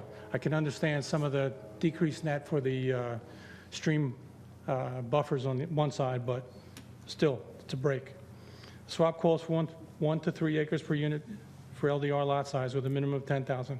And while the developer does provide the absolute minimum of this lot size of 10,000 immediately adjacent to the reserve, this is a misapplication of the intent of this minimum standard and does not protect the reserve in any way. All the realtors contacted to discuss this said it would negatively impact the adjacent property values. The adjacent lots in the reserve average approximately 16,500 square feet, more than 50% more than that proposed in this rezoning. The proposed lots of 10,000 square feet are for only those lots immediately adjacent to the reserve in Area 2. Again, not similar at all to the LDR lots in the reserve averaging the 16,500 square foot. The proposed 10,000 square foot lots occupy approximately 2.4 acres versus the 9.5 acres shown in the original Southwest area plan, approximately 25% of the requirement. The preliminary drawing showed with the homeowners adjacent to Area 2 shows 11 houses immediately adjacent to the 6 in the reserve. One would expect if the LDR-MDR transition was honored, the proposed development, that there would be 6 or 7 houses in Area 2 adjacent to the 6 in the reserve. 11 homes facing the 6 can only be considered a change in density. This arrangement puts the LDR-MDR transition essentially at the property line between the reserve and the proposed development. I'll use a phrase used earlier by the board tonight. It is completely out of character with the surrounding development. As an example, a similar neighborhood, Highcroft Village, which was developed after the reserve, immediately to the east of the proposed zoning adjoining the reserve, sits in the exact same LDR-MDR designation per the Southwest area plan and has lots averaging more than 17,500 square feet adjacent to the reserve. Why is this zoning being treated any differently from Highcroft Village? Again, referring to Highcroft Village, the LDR-MDR transition was 500 feet inside Highcroft Village. Why is this rezoning proposal being treated any differently?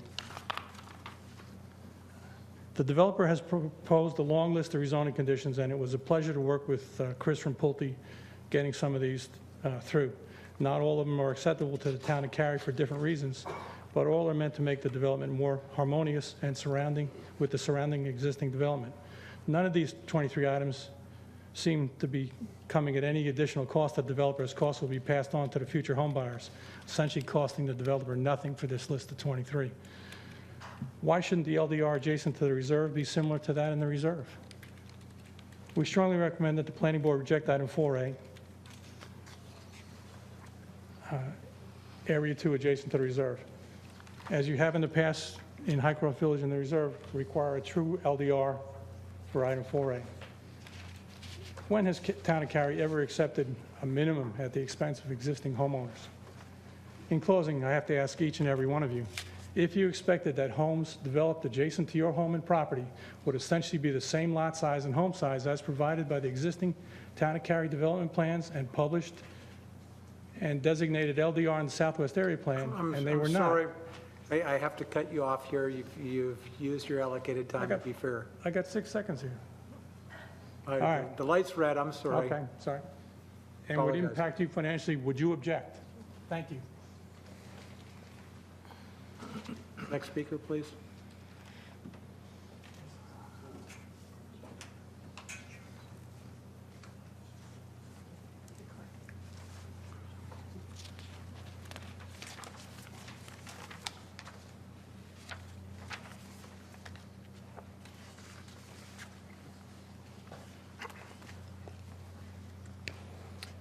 Good evening, Mr. Chairman and the board. My name is Brad Reedstrom, and together with my wife, Ronna, we own 805 Bell Arbor Court in the Reserve subdivision, adjacent to the southwest corner of the subject property. I have been asked to represent the views of 6 out of 6 homeowners along those boundary lines. There's a typo in your comments where it says 7, it's 6 out of 6. With all due respect to the developer, we think that they're trying to box the planning department in and propose conditions that while technically meeting minimum zoning requirements, set up circumstances whereby there will be no effective transition area between the reserve subdivision and the subject property. There's been some reference to the fact that the developer made amendments to their proposal following the January Town of Council meeting. I would just like to clarify that what they submitted to the Town of Council along the border with the reserve was 9,000 square feet, and they offered at the microphone that evening the 10,000 square feet, knowing that that's what it took to meet the minimum requirement. Since that point in time, there hasn't been progress on this issue as it affects the reserve. The average size of the lots in the reserve that are adjacent to the developer's proposed 10,000 square foot lots are, as Tim mentioned, 16,500 square feet. This makes the developer's proposed transition area only 61% of the average lot size that are adjacent, and as little as 41% of some of those lots. This size difference doesn't represent a transition, rather it's an abrupt fall off, particularly if you consider that there are no other LDR lot sizes proposed in the remaining of the subject property. I don't think the homeowners along that reserve boundary expect exactly like for like, because if we did, we'd be asking for 20,000 or 24,000 square feet. But I do think that we have a different point of view about whether 10,000 square feet represents a transition as indicated by the Southwest Area Plan. To help put all this in perspective, I've attached a map of from the Wake County GIS that shows the effect of a precedent interpretation of a similar transition requirement in the development of the High Cross Village just east of the subject property. Here you can clearly see that those lots adjacent to the reserve, which would be in the upper right-hand corner of this printout, are very similar to the size of the reserve. They are, in fact, they average a little over 17,500 square feet. So it's not unreasonable to apply a similar standard to a portion of the subject property that's adjacent to the exact same subdivision. In the applicant's justification statement for rezoning, in their response to the first question, they acknowledge that the size of the tract allows, and I'm quoting here, allows for the transition of densities as identified in the Southwest Area Plan. So why not have the developer attach a condition to the rezoning request committing to larger lot sizes in that area and addressing how the transition might be executed. The developer's team has proven very resourceful in working with other homeowner constituencies to address their concerns. We are confident that they could come up with something that would address our concerns by continuing to work with us, and we believe that we would come up with a reasonable compromise.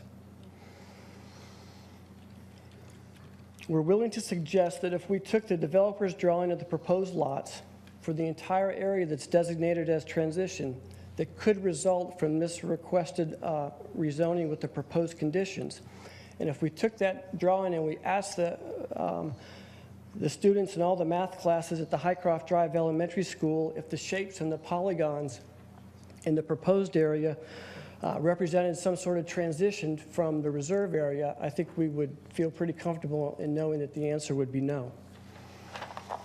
If the grade school students could make a distinction, common sense should be able to prevail here until conditions are attached to this rezoning request, providing reserve homeowners a greater sense of comfort that a more appropriate transition will take place between the LDR and the MDR areas called for in the Southwest Area Plan. We stand just as ready as the developer to work with each other to accomplish this. And because of that, we would urge this board to reject the proposed conditions that specify a minimum lot size in Area 2 of 10,000 square feet as it's insufficient when considered in the totality of the context of the Southwest Area Plan and the rezoning request. Thank you. Thank you. Next speaker, please.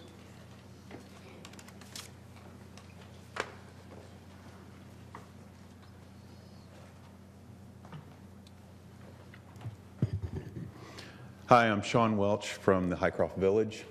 Just as a matter of clarification, I do want to point out that Highcroft Village is only designated as the south side of Green Hope School Road. The community to the north was originally zoned as Highcroft Village, but has since been acquired by Pulte Development and is actually the Oaks at Highcroft, and it's not represented by me or anyone here tonight from Highcroft Village. Okay. I want to share with you guys that we've been working with Pulte now and Chris Riley specifically for over 5 months. We actually initially started the process by surveying the entire residents at the Highcroft Village and arrived at a list of approximately 17 key points or key discussion areas for us to support any change in the zoning development that is the Stitt property. Through the 5 months that we've worked with them, we have been able to reach an agreement, a side agreement, on all the topics outlined, okay? And as such, we have, as a community, have signed that side agreement, but it's been, we've signed a binding, bi-directional side agreement with them, and the community as a whole is withdrawing our protest petitions to this development. I think as your staff presented, we actually have withdrawn officially 15 of them. We expect the remaining 6 to also be officially withdrawn as well. I thank you guys for having the vehicle like the protest petition to be able to allow us to negotiate in good faith with, with an acquiring or a developer, because I think it was tremendously valuable. But I think that probably the more valuable tool that we used was having a comprehensive list from the beginning and sticking to that list through the negotiations process. The other things I do want to touch on that, as I've got 3 minutes left, I'd be remiss if I didn't take advantage of at least some of that to highlight a couple of comment on a couple of things I've heard this evening. One, as a resident and as a parent in this community, I think that it's troubling and concerning when I hear a board member say that it's not our job in dealing with planning and developing of our community. And I heard it twice tonight from you, sir, where you said that it's not our job to dictate to the town council, and it's not our job to tell what the, to talk to the state about street design and street maintenance. And quite honestly, it is part of planning and development, and it should be part of your job. I don't accept that answer from my children when they say that it's not their job to bring the trash cans from the curb, it's their sister's job. I don't accept that from a representative and a board member in the planning and zoning, okay? I think it's incumbent upon all of you as representatives and advocates, caretakers of our community, that you actually work with the town council to address connectivity issues. And I agree with you, sir. It is going to continue to be a massive issue as we go forward. It was my personal #1 issue in this development, and I know it was a major issue in general. But I think that as caregivers of our community, it is incumbent upon you to share what you learn here from your residents, share that with the town council, to give your advocacy for different topics that might be ordinances that need to be amended, okay? And I really take exception to you trying to characterize people's opinions without asking them. And I really take exception to the fact that you try to characterize someone else's responsibility as not your own, when we should be working together to represent the entire community of Cary, as well as the entire community of Wake County and the entire community of North Carolina. And so, as some of the folks weren't here to hear this and weren't here to be able to be a part of this, I think that was really remiss on your part. So with that, I will take, I'll give back my extra minute that I have, but I thank you guys for the opportunity. Thank you. Next speaker, please.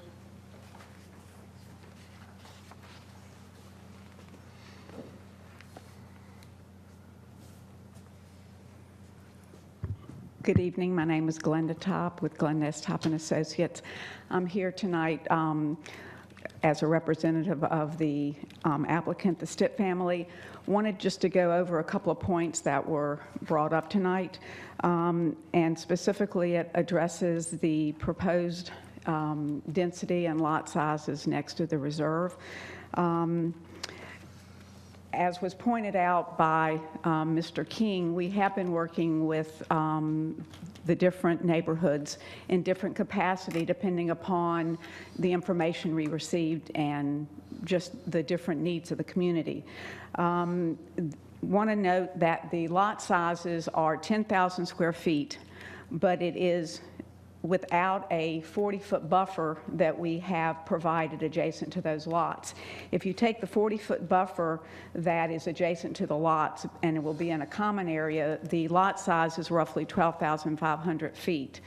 The lots that are adjacent to us in the reserve, they're adjacent to a stream buffer, and when the lots in the reserve were platted, that stream buffer is part of their lots. Today, the law is different, so we cannot provide that stream buffer in our lot. So we've got a 10,000 square foot lot, but we also have a buffer that is in common area that is not part of the lot. So I do want to point out that. We heard the concerns of the neighbors. The number of lots adjacent to that portion of the reserve has been reduced. We did increase the buffer type from a type B to a type A buffer for it to be opaque. There is a fence proposed, and the location of the fence does help the reserve side. Again, the land use plan, and if you go through the report by staff where it talks about the 100 feet, what we have done is we drew that line, although it's, as we all can see on the plan, the line is not a straight line, it sort of curves. So we took approximately what that line was and increased it from 100 feet to 200 feet to show that we were meeting the low density requirement beyond what was a straight 100 feet. So in summary, we do feel that we have addressed the concerns of the reserve. As I heard earlier tonight, the lot sizes are not matched, but we do feel that it is a fair transition, in particular if you look at the buffer that is not part of the lot but is adjacent to the lot, and then that buffer that is adjacent to the reserve property. And if you have any questions, I'm here to answer them also. Thank you. Thank you. Any other speakers, please?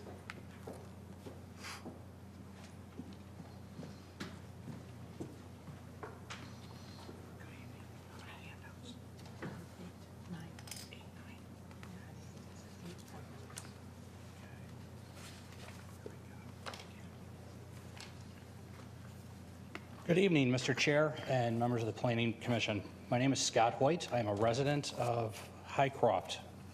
I represent a group of about 14 homeowners that run along Sears Farm Road in the Highcroft development facing the Stitt property. I'm kind of looking at the big picture of what's really happening in our area. Really, nobody's kind of discussed what's going on Green Hope Road between 55 and 540. In 2012, there were 385 homes fronting Green Hope School Road. 285 in Highcroft, 101 in Highcroft Village. It could be one or two off there. By the end of 2016, there's going to be 1,645. There are currently 1,200 proposed and approved properties in that 1 mile stretch of road. And I'd like to address that and how it affects 3.4.1 of the LDO. When we're talking about the criteria that should be considered in rezonings, it clearly, we want to talk about the sufficient transportation, transportation, I'm sorry, excuse me, my mouth's dry from sitting up there so long. There's a traffic report done with this particular property, 14 TAR 378. This traffic report, which is included in your pamphlet, clearly shows failing grades at all the major intersections around this property. It shows a failing grade at the entrance to the proposed property. So we're going to put a brand new subdivision and you're not going to be able to get out, and it's going to have a failing grade for level of service. That is going to put tremendous pressure on existing homeowners along Sears Farm Road, along Edgemore Drive in the reserve, and along Edgefield Ridge in Highcroft Village. Because it took me 4 minutes and 48 seconds to make a right-hand turn off of Green Hope School Road onto 55 at 4 o'clock on last Tuesday afternoon. Because of all of the construction traffic that comes with developing 1,200 homes all at the same time, and they're all turning left out of the right lane because that's the way it's marked on that road. They can put in all the little doop-de-doos and whatever they call the mitigation patterns they want to in front of the subdivision. It is crazy. And we are looking at adding 6,100 average daily trips between the 1,200 homes. That's going to be a problem, especially for a road that services Highcroft Drive Elementary School, Sears Farm Park Road, and USA Baseball. In addition to heavy traffic, we're also looking at Highcroft Drive Elementary School. Highcroft Drive Elementary School is currently at 114% of capacity. We still have another 1,100 homes to go in. And now I know a lot of these homes are townhomes. The homes that are proposed for the site are an extension, per the developer, of the Oaks at Highcroft. The Oaks at Highcroft across the street, the current Pulte development. They're saying that there may be 17 to 130 students that will be put into the Wake County Public School System from the 180 homes proposed that we're talking about tonight. 75 of the homes at Highcroft, the Oaks at Highcroft, are sold in the MLS. There could be more, but in the MLS system, the Triangle MLS system, there's 75. The average room count for those 75 homes is 4.8. There are no 3-bedroom homes. There are 24 4-bedroom homes. There are 39 5-bedroom homes, and there are 12 6-bedroom homes. I'm an only child. We lived in a 3-bedroom and had a guest room. I can't imagine living in a 6-bedroom home with 3 guest rooms. I guess it's possible, but it's hard for me to imagine that there's less than 1 child per house that's going to be put into the school system. So Highcroft's already at 114% of capacity. We're putting in 1,100 more homes. Mills Park Middle School is 112% capacity. That's the matriculation from Highcroft. The matriculation from Mills Park Middle School is to Panther Creek, which is 104%. We don't have room, there's no room for any of the kids. They've already agreed to put in 6 mobile units at Highcroft. Okay, so an adverse effect on that neighborhood, nothing to do with this board. The school board's putting in 6 more modular units. That's to get to the 112%. Where are all these kids going to go to school? How are their parents going to drive them to school? We don't have the resources to support this. Secondly, the lot sizes. To put 10,000 square foot lots next to 20,000 square foot lots in the reserve is ridiculous. We are 8,400 square foot on average along Sears Farm Road, and there's 6,000 across the street, and the buffer that they're proposing does not match the existing buffer. We have a type A buffer they're proposing. I'm sorry, the red light has caught you. Thank you for your comments. Additional comments, please? Anyone else to speak? Seeing no one approach the podium, I'm going to close the public hearing and open this case up for board questions, please. I have a couple.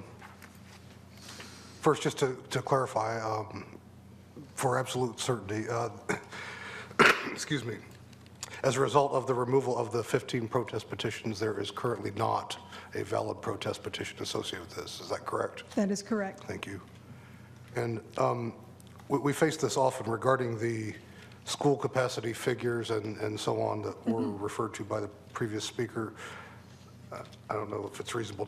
Can you give a quick overview of why we have that in there and the fact that it's informational and that it comes from Wake County? And We do have that. We did provide that information historically at a point where we also got information specifically related to school capacity. The school's processes have changed now, and with the assignments, it's impossible. We don't have any information to indicate what school is at capacity or not, because that's an issue with the school district and how they do those assignments. For information, we still keep that information in our staff reports just to have a sense for how many students could be generated depending on various assumptions that are made on the unit types and how many bedrooms there may be. But we're very much, as much as we try and provide that information, is it fair to say we're very constrained by Wake County School Board based on assignments and the information and so on? That's correct. We don't have any we don't have any way to have information related specifically to school capacity because that changes. And who's going where and so on. Yeah. Thank you. That's all I have. Other questions? Mr. Shaw. Okay. Nobody else? On the subject of the schools, Ms. Bierman and I had a discussion on the telephone this morning, and I think I can sum that up in what you just said. We don't know what the school capacity is. We don't know where they will be going to school.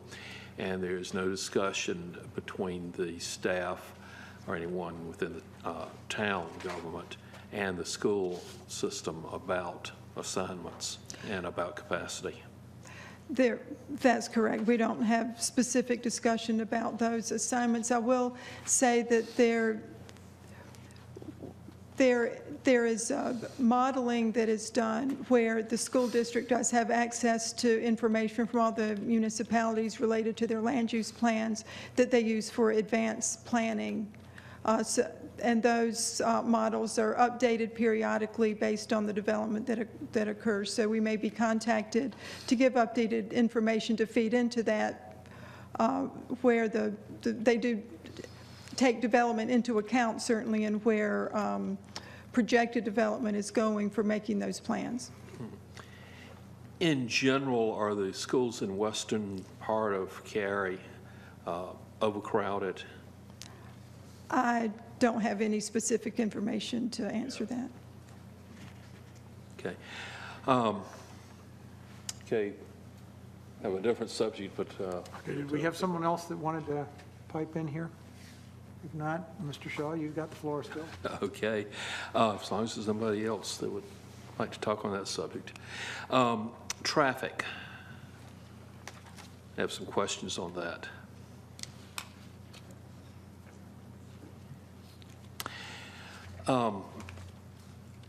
One of the things that we saw with the last week's town council meeting is we have some very difficult situations with intersections, particularly one on the south side of town, which is probably not as affected by that, but where there, as one person emailed me, they're caught between a rock and a hard place of too much traffic, the appearance, trees, pedestrian crossing, and so forth.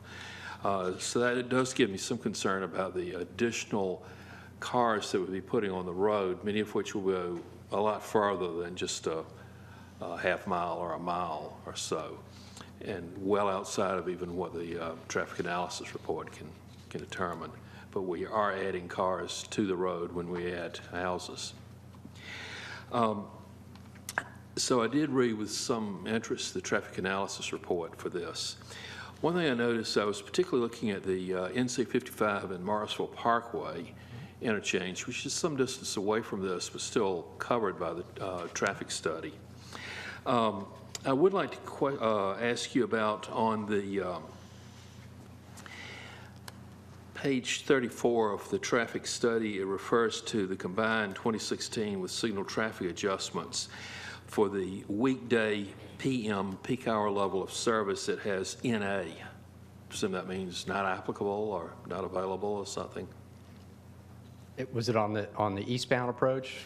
Probably wasn't. All four approaches. This is in general for the NC 55 and Morrisville Parkway. Now, for the combined 2016 and the background 2016, it does give a overall rating. It's just NA with signal adjustments. Is this something you do into the signals that would make it NA rather than D? It probably was because that particular evaluation wasn't applicable. If you give me a minute, I'll look that up for you real quick. Okay. Well, go ahead. Well, is this something we need to, information we need to get before we? It's not urgent. It's just curious. Well, is it pertinent to deciding this case? Yes, it is. Okay. You say it was on page 34? Right.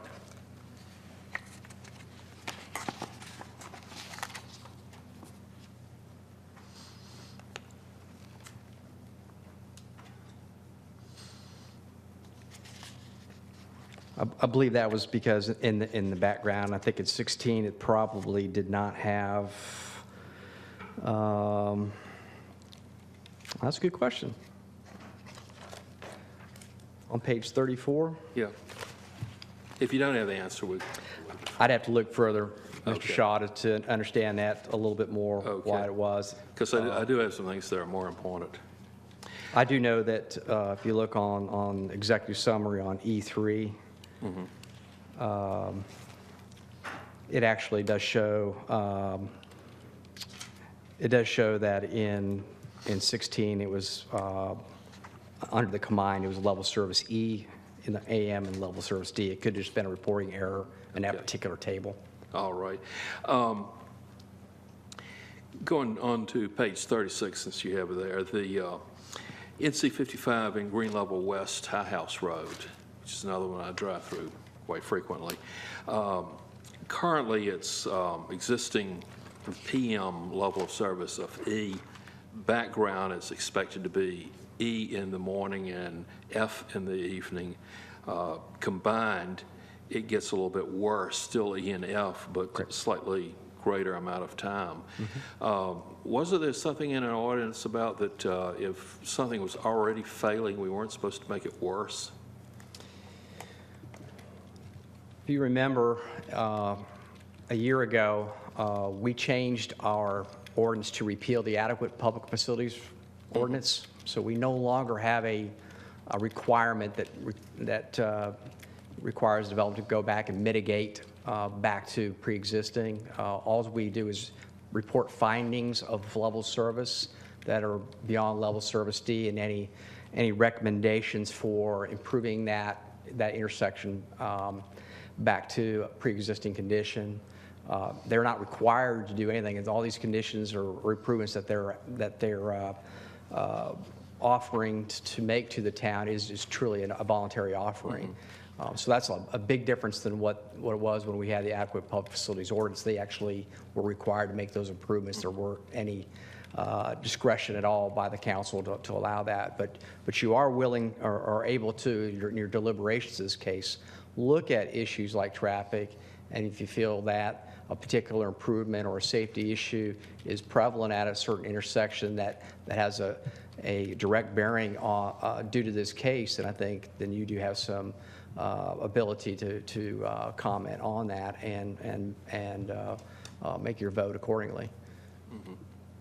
And then also at the bottom, it states that it should be noted that no green time was taken away from the main line and the signal adjustments. That would be adding green time to the side street to High House, and which turns into Green Level West. Right. You'd be adding some green time, but you wouldn't be taking away any green time. How do you do that? It could just be proportioning green time on a particular movement just a little differently, even though you're not taking it through the through movement. They could be maybe taking some a little bit from maybe one of the left turn lanes. Even a minor improvement, taking 1 second away from a particular movement can manipulate it such that the level of service looks a little bit better, or the delay look a little better. But basically, with this additional traffic from this development, we're making something that's already in F slightly worse. Yeah, you're looking at adding 1 second of delay at that particular intersection from a background. By adding this site traffic to it, that particular intersection, they went from 92 seconds of delay to 93. So you're asking. They're basically adding about 1% delay to that intersection. I think when they look at those things, proportionality is to improve that whole intersection to bring it down to a level service D would probably be almost impractical for them to do. And I think that's why they didn't offer to do any particular improvements at that particular intersection, and given its distance away as well. Yeah. And there are other developments in progress on 55. We have a tremendous amount of growth going on in this area, in particular along Green Hope School Road. We also want to give you some information also that may help you deliberate. We have a capital improvement project to extend Morrisville Parkway from Green Level Church Road all the way over to NC 55 to make that connection, which would also be a parallel road to Green Hope School Road. So that should also provide some benefit to those current users along Green Hope School Road that have no other alternative but to come down Green Level Church Road and use that road. So that is an important project where it's in the design stages as we currently speak. And I think we're going to be beginning right-of-way acquisition probably in the next 9 to 12 months, and then construction occurring after that. But that is a full funded project. Okay, that's all the questions I have. Other questions? I do have one other one, if I may, that I forgot. Regarding the Sears House historic resource on the property, staff report indicates that there is at least a desire to potentially protect certain architectural elements, perhaps, but there's no zoning condition or binding plan to preserve the structure. Is that correct? That's correct. The property owner has not indicated a desire to specifically take actions to save the house. Thanks. Okay. Just to follow up a little bit, can you refresh us the historical significance of that home? I know it was in the staff report, but I think it might be good as a follow-up question to yours. It is on Wake County's inventory, so it is a site on the inventory of the historic structures. It was built in the early 1900s, I believe. Can you tell us what being on the inventory means? I'll ask Anna to speak to that. Anna, please. Ms. Redling.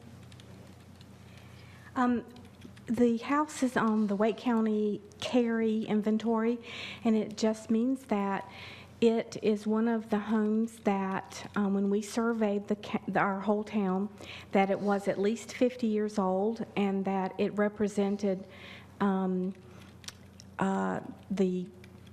it's either architecturally or culturally in our area significant enough to be noted and to be documented with pictures and with a write-up, and it's simply a way to document and note and raise the awareness and bring to the attention of people that this is an important historic house. It doesn't have any special designations such as National Register or landmark, but that survey still means that it's of historic importance.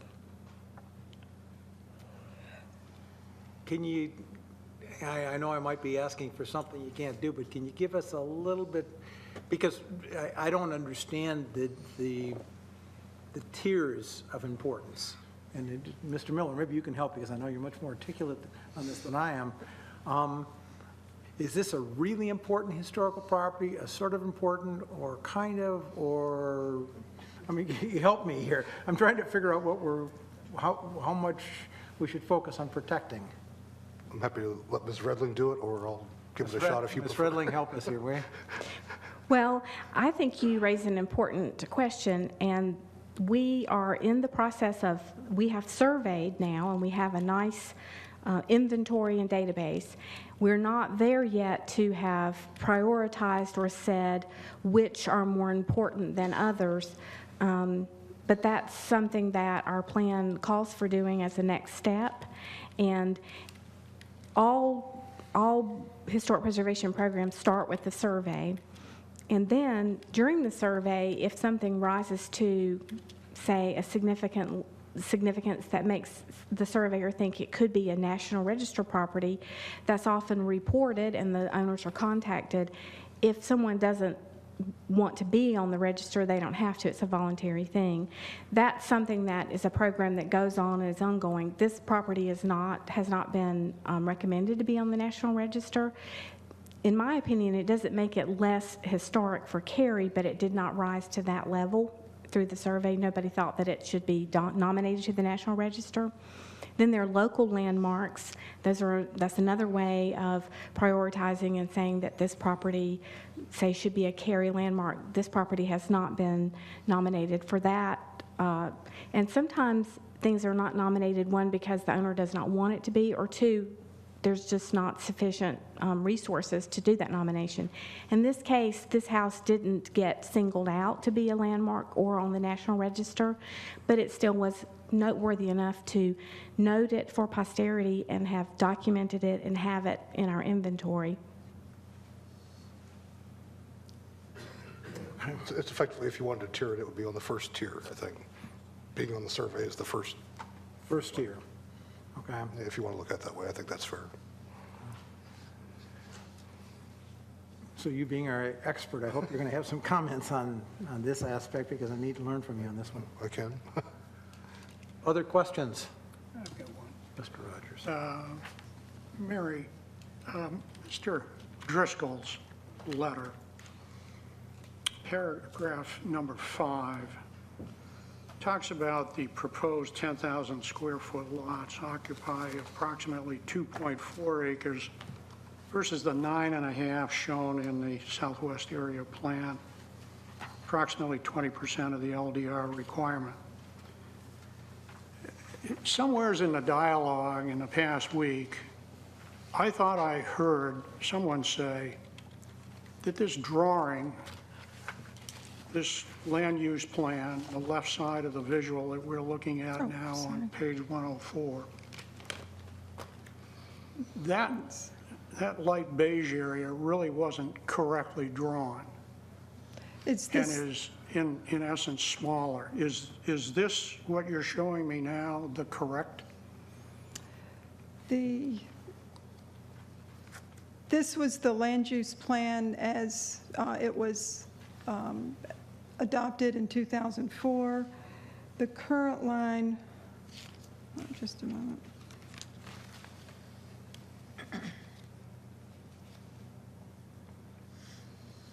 This is the current land use plan map and where that line is drawn.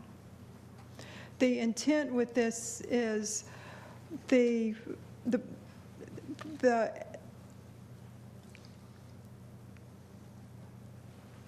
portion of the site that's developed for the medium density residential, which is represented by this darker area, is intended, according to the plan, to be at least 100 feet away from the boundary. At the time when this was drawn, I don't know that if it was, drawn with a hard and fast, it looks like it was approximated through that area. It's a little bit wider through here, taking in, presumably taking into account that there's some of the stream buffer area in this portion as well. But the overall intent of the plan is that there be a 100-foot area before any of the medium density residential begins. And that is accomplished with the conditions through the 50-foot or the 40-foot common open space area, and then 10,000 square foot lots with the 30-foot rear setback to get the buildings farther away from the property line. According to the interpretation of the plan that has been made, the minimum lot size to be consistent with this being a low density area would be a 10,000 square foot minimum lots. So from that standpoint, we felt that that was consistent with the minimum provisions of the land use plan. Thank you. If I can do a follow-up on that, looking at the boundary area next to the reserve, if the proposed lots along that boundary were to be increased from the 10,000 square feet to something perhaps a little more approximating what exists in the reserves, do we have any idea of what the overall impact on density would be? How many lots would be lost? I don't have any specific information on that. I would have to refer that to the applicant, see if he has any sense of that. Okay. Thank you. Other questions? Mr. Warner? Maybe I misinterpret something the applicant said, but didn't they voluntarily increase that buffer to 200 feet instead of 100? Maybe I misinterpreted. So they went beyond the 100 foot, is that correct? To 200 feet? I would That's have what, the yeah. applicant explain that. I know when we look at the 100 feet from, in that context, we would be looking at where the houses, where the actual constructed portion of the MDR section would be located. distance from the property line. 200 feet is correct. The way we came up with that, I think the previous slide that Ms. Bierman had up showed the text that is actually on the map, and it says that it should be 100 feet. And so we just doubled that, so we've committed to 200 feet from that common property line. And as Ms. Top pointed out, the area of our lots at 10,000 square feet does not take into account the 40-foot buffer that is between those lots and the common property line. I think if we added that in, our average lot size would be much larger. I think when the reserve was platted, that was not a requirement. Those lots were platted right to the common property line. So, you know, I don't think we're as far apart as we think we are, and we think 200 feet is a good offer. And I would point out too, we don't have a zoning condition that specifically references the 200 feet. But when you take the conditions that are offered relative to the additional buffering that's permitted in that area, and then take into account streets and where lots would be located, I'm assuming that's where Yes, ma'am. where those numbers are coming from. But again, it's not a zoning condition. That would be more of the subdivision design as it comes in that we would review and potentially approve would be based on the requirements of the zoning ordinance and the specific zoning conditions. Thank you. Other questions? In that case, do we have a motion?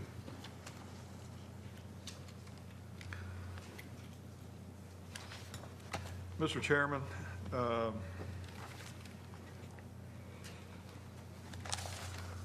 I'll make a motion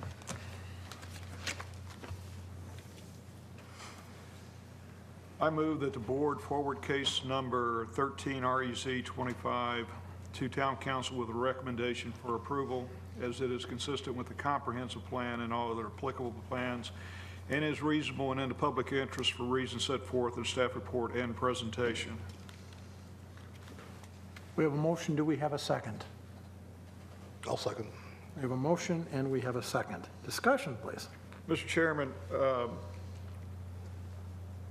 part of the reason that I made the motion is the fact that, first of all, the proposed development is consistent with the density as proposed by the Southwest Area Plan, number one. Number two, it appears that based upon the applicant's willingness to meet a number of different specific requests made by neighboring communities speaks volumes about their willingness to put forward a plan that is consistent with the surrounding neighborhoods.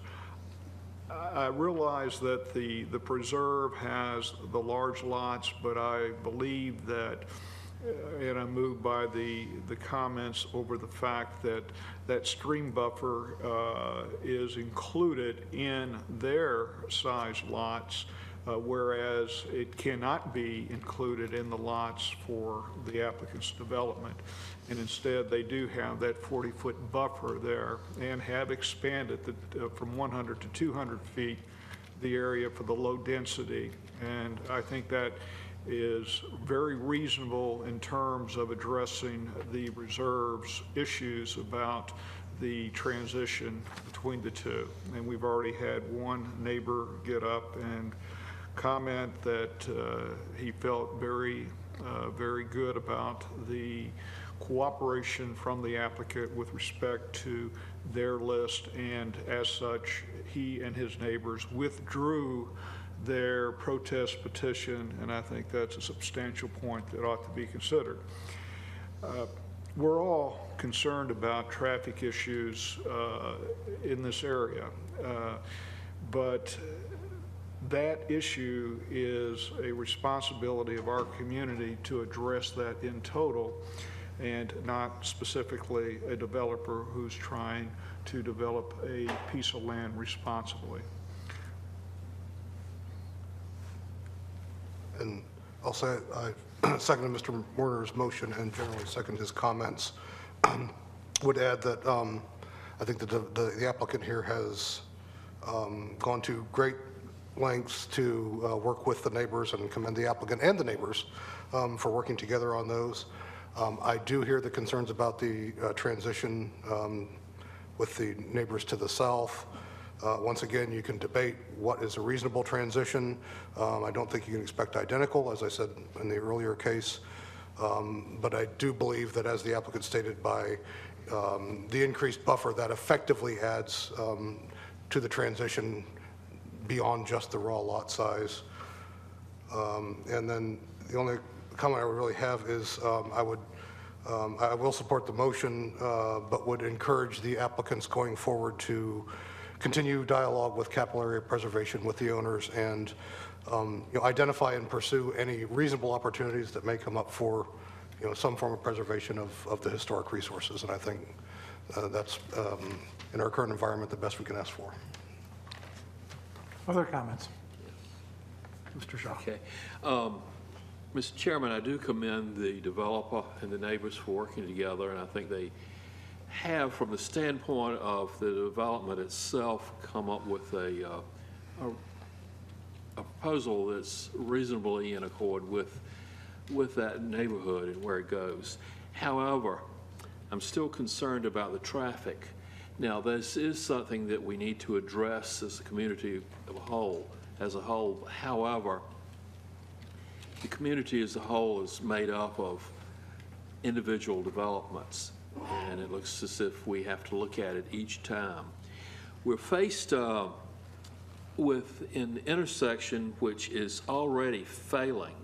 I mean, the two levels of failing, E and F, and this is an F, and we're making it worse. Only slightly worse, but worse. Every other development that goes into this general area will also make it slightly worse. Together, all of them, the cumulative effect will be a whole lot worse. We've seen with the intersections around town already that we are caught in the dilemma of, if we expand the intersection, we can improve the traffic, but then we have a negative effect on pedestrians and on the general look in the case of where we're having to cut down trees, which probably isn't the case here, but certainly any expansion would make it more difficult for pedestrian to cross. But basically, we're making a bad situation slightly worse, and to me, that's a problem. As far as the schools, I know we lack information. We should have more information because it is our responsibility. It's everybody's responsibility about the schools. But we do know that from everything I've heard, and I haven't heard anybody to tell me otherwise, that the schools in the western part of Cary are overcrowded, and we're adding more students to them. We don't know exactly how many, but we know there'll be more, a lot more.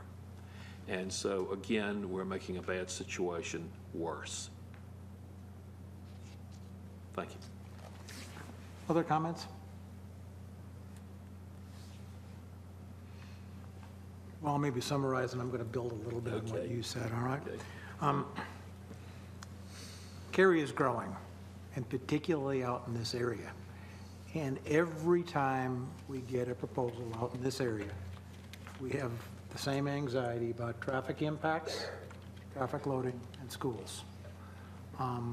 And it's absolutely true that we can't ask this developer to fix every problem that we've built and building from every project we've approved over the last 20 years. It's also true that we are slowly breaking the back of the donkey one straw at a time. But I don't know that that means that we can put all of the burden of getting a bigger donkey on this one developer. I really like the fact that the developer spent quite a bit of time working with communities, adjacent communities, trying to figure out a compromise. I wish he had spent a little bit more time with the people at the reserve and offered a concession there. And I would hope before he goes back to town council with this, that maybe he thinks about using a little bit more of the flexibility that was so effective over on the eastern side of this property line to maybe make the folks at the reserve a little bit happier as well. in terms of the historic preservation, boy, do I want to figure out what we have to save and what we'd like to save and what would be nice. And I encourage you all to give us a little bit more guidance there, because, you know, I went out and looked at those buildings, and I don't have a clue whether they're historically significant or not, and I don't think I'm going to get smart enough to do that, so we really need your help and guidance on that as soon as possible, please. That said, I'm going to call this to a vote. Do we have any other comments? None? Okay, all those in favor of the motion as stated, say aye. Aye. Could we have hands on that, please? Okay, we have, I believe, 7. All those opposed? No. We have 7 to 1. That motion carries. Mr. Chair, if I may, I'd like to move for a very brief recess before we continue with the agenda.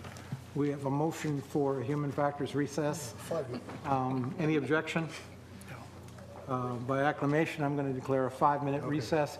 That will bring us back at 9:18. Not in the 9:19, 9:18, all right? Hardy's not on the board.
I'm going to reconvene our Planning and Zoning Board meeting, and we are going to move on to our next case, which is 13 REZ 26, the Weston PDD amendment. Ms. Bierman, please educate us. This is a request to amend a portion of the Weston Plan Development District. This is a vicinity map. You can see the site is located on Weston Parkway. This is Chapel Hill Road, Sheldon Drive, and Northwest Cary Parkway. This is a closer aerial view of the property. You can see the frontage along Weston Parkway. There are several stream buffers on the site, and I'm also showing the topography on this slide where you can see there is quite a bit of grade change. It changes about 70 feet in the steepest portions of the site and across this area. This is the overall PDD map. This shows all the parcels contained in the district. The site in question is down here in the southern portion near NC 54 Chapel Hill Road. Both the existing and proposed zoning district is Planned Development District Major. The land use plan designation is currently office industrial or medium-density residential. There was a land use plan amendment approved on February 27th of this year that changed the plan designation to add the MDR component. Currently, a variety of commercial, institutional, and other land uses are allowed on tract PUD PEC2, which is the subject of this request. The proposed amendment would add up to 100 townhomes to the current list of permitted uses on that tract. As I mentioned, there are stream buffers shown on Cary's GIS maps. Field determination of these features would be made at the time of the site subdivision plan review. There are no parks or greenway facilities shown in the immediate vicinity. Weston Parkway and Chapel Hill Road are designated as major thoroughfares. There are future transit routes shown along Weston Parkway and Chapel Hill Road. We did receive several calls requesting information during the public hearing process. There were some general concerns expressed related to existing traffic in the area. A valid protest petition was submitted. There were no speakers at the public hearing other than the applicant, and there was some question from council members during the public hearing regarding pedestrian access from the site to the nearby shopping center in Marsville, Park West Village. This parcel in yellow shows the parcel where the protest petition was filed. And that is a valid protest. And that concludes staff's comments. I'd now ask the applicant to provide any comments he may have, and after that, will be available for questions.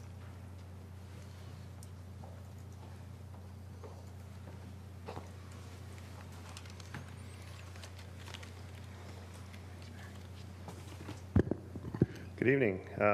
Mr. Chairman, members of the Planning and Zoning Board, I'm Bob Zumwalt with McAdams, and I am Director of Planning and Design for our company. I'm here tonight representing MI Homes and Highwoods in their effort to amend this section of the PUD. As Mary mentioned, it's about 25 acres, and what we're asking for is the ability to build 100 townhomes on the site, all taking access off of Weston Parkway.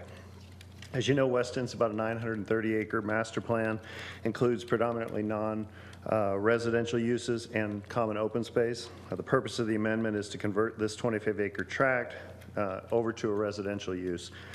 The development of this tract will continue Weston's transition from a suburban office park to a more sustainable mixed-use environment, less dependent on traffic, or on the automobile, excuse me. As mentioned, in the land use hearing, the property is encumbered by some difficult topography. You saw a good exhibit there that Mary showed.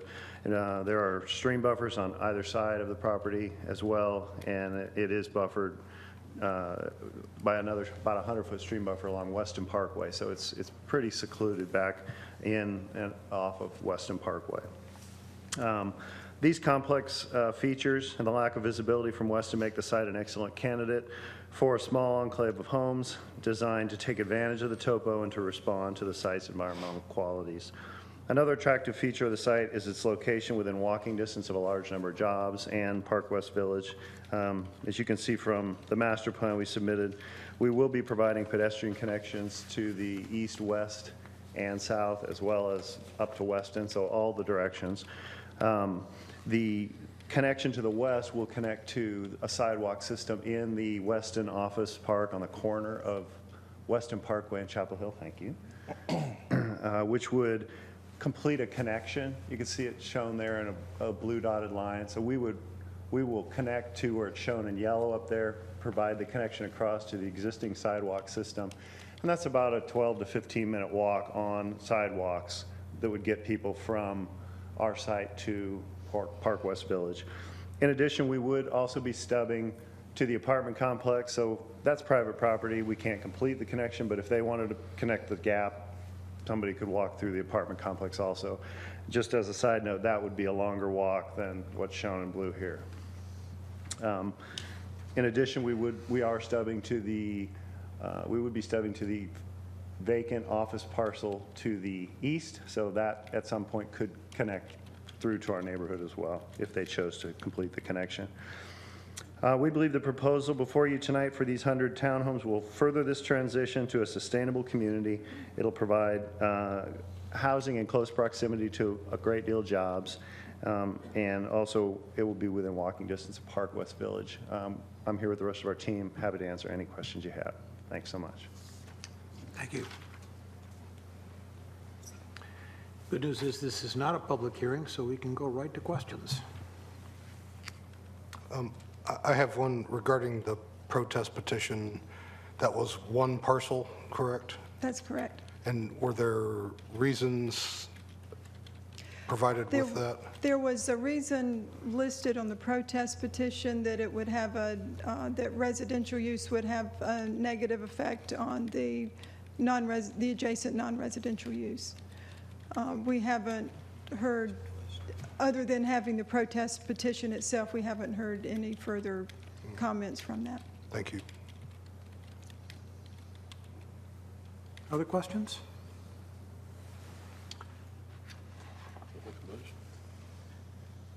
Well, for those of you that are wondering what's going on here after our long discussions in the previous one, we just saw this a month and a half ago with a comprehensive plan amendment, so we've seen this one recently and it hasn't changed really at all. So thus our quick deliberation. Mr. Shaw, you have a motion? Yes, I move that the board forward case number 13 REZ 26, the Weston PDD amendment, to the Town Council with a recommendation for approval as it is consistent with the comprehensive plan and all other applicable plans and is reasonable and in the public interest for the reasons set forth in staff report and presentation. We have a motion, we have a second. Discussion? All those in Yes. favor? Oh, Okay, please. I think we probably should explain some things. There are things about this that I like, and there are things I don't like, but there are far more things I like. But particularly the idea that people can walk between this and the shopping at Park West. Now, I don't know how many people will make that walk. I won't go into any cliches about horses and water, but it is possible. Particularly made possible by the fact that the area south of this is in Morrisville, and crossing Morrisville Parkway involves Morrisville design intersections, which are very pedestrian friendly, and I like that aspect. So I like the fact that at least we're enabling more people to walk to some shopping, to some restaurants, and other things. And that's probably the primary reason that I support this. And I'll say that I think the comprehensive plan amendment that you referred to, Mr. Chair, anticipated this use, and I think the rezoning that came in to match that is a nice fit, and I think we already debated the use, as you said, and agreed that residential was reasonable. And I'll just additionally note that unlike protest petitions we saw earlier tonight, which were a predominance of neighboring homeowners having severe objections. We have one property owner with really mostly unspecified reasons, and although I am hesitant to vote against valid protest petitions, I think the characteristics of this one are such that I will support the motion. Thank you. Seeing no more comments, I'll call it to a vote. All those in favor of the motion as stated, say aye. Aye. Aye. Opposed? That motion carries unanimously. And we will move to our last case of the evening, which is 13 REZ 29, the Howard Emerson tracks. Ms. Bierman? This is a request to apply initial town of Cary zoning to about 59 acres at the intersection of White Oak Church Road and Morrisville Parkway. Property is located on both sides of White Oak Church Road, south of Morrisville Parkway. Immediately to the east, on the green line, you'll see the American Tobacco Trail. This is a future park site, Rafferty Park. This is the trailhead for the American Tobacco Trail, and then the Chatham County line in this area. There are some historic buildings on the site. This is a historic farm complex, was part of the historic Yates Farm. This is on the Wake County Historic Inventory and the National Register Study List. I will note that since these photographs were taken, at least one of the structures, this barn, I believe, has been removed. This is an aerial view of the property that shows within this red circle, basically, the location of those historic structures. They're on both sides of White Oak Church Road, very close to the road, and actually in the future right-of-way for when the road would be widened. And the residence is located here at the corner. The existing zoning is R40 in Wake County. The proposed zoning is R40 conditional use. The land uses, according to the proposed zoning conditions, would be limited to a maximum of 48 detached dwellings and/or a maximum of 20,000 square feet of religious assembly use, and that could include school or daycare use with up to 38 children. The property is in the Southwest Area Plan. This plan designation is conservation residential, very low density. And this designation supports conventional subdivision development of 40,000 square foot lots or a conservation subdivision which could allow smaller lots with additional open space. If that conservation subdivision option is used, then the minimum lot size would be 15,000 square feet with a density cap of 1.5 units per acre. The Conservation Residential Overlay District is shown here by the solid blue line. And this would be expanded. The Conservation Overlay District would be expanded to include the subject property to implement those aspects of the small area plan. There are stream buffers and floodways, or stream buffers shown on the property, and these would be field determined at the time of the site plan review. This shows Cary's Parks and Greenways plan, and again you can see the American Tobacco Trail and then the future park site just to the south east of the property.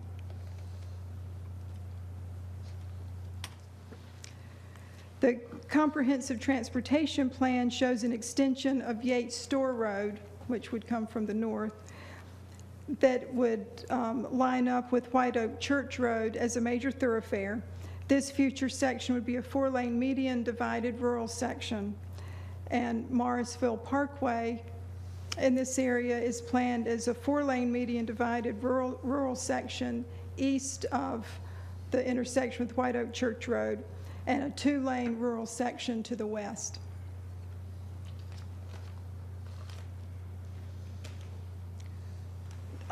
No protest petition was submitted. Actually, a protest is not applicable to initial town of Cary zoning. There were no speakers at the public hearing other than the applicant.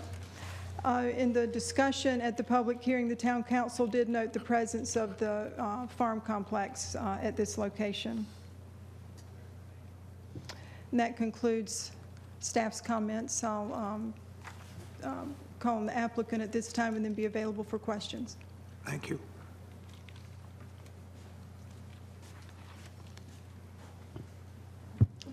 Good evening, planning board members. My name is Ed Tang with Withers and Ravenel at 115 McKenna Drive in Cary.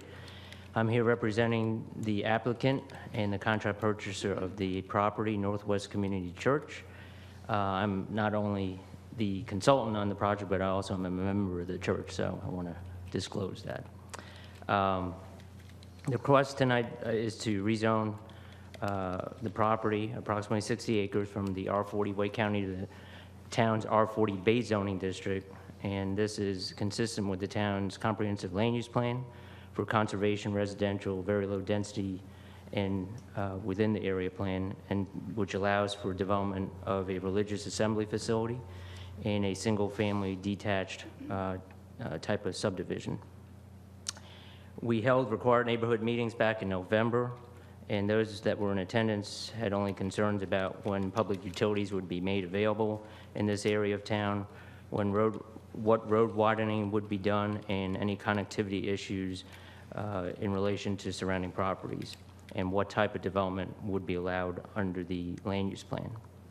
At our hearing, as Mary mentioned, on February 27th, there were no residents to speak, and the pastor spoke outlining the vision and for Northwest Community Church to be a community asset in this part of town, and to be more than just a church that has its doors open on a Sunday for several hours. They envision having this facility be a community asset that would be open during the week for not only the church to have functions in, but also for people in the community to come, and whether there be classes or other opportunities for them to engage in the community, they would welcome those opportunities. And also, its strategic location against the American Tobacco Trail, they felt was a wonderful opportunity for outreach and an opportunity to bring people that are on the trail to use the facilities that we would be placing on the site, so that they can take a break or just come and have a cup of coffee if they want at one of the cafes that they plan on having on the site. I want to address the comments that were mentioned about the property being placed on the study list for the National Register. This is a very similar comment, and I believe this has the same designation as the previous case that you heard on the Stitt property. In 2007, Wake County, as part of their county-wide survey of property through the county to look at properties that may have some significance, they placed this site on the study list. What that study list, as I understand it, means is that the property showed some significance that met certain criteria, as Ms. Redling mentioned before in her presentation about the other case, that it exemplified those qualities, and therefore a letter was written to the property owners identifying that their site was potentially eligible to be nominated on the National Register.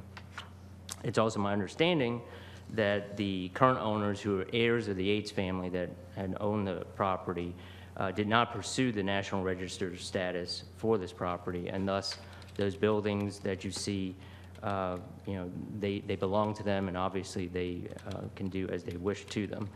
As Mary mentioned, the large barn that was in that picture when it was taken in that lower right corner, that structure has been dismantled, and the materials have been repurposed by the family. And it is the intention that most of the structures out there will be follow the same suit. The church, who's the contract purchaser, there's no contractual agreement that allows the church to do anything with these structures.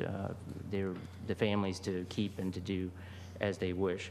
However, we will, as the church, work with the family to see if some of these buildings, some of these structures, maybe some of the smaller ones, can be carefully dismantled and the materials repurposed on the site in a future building. I know that the pastor mentioned possibly putting a open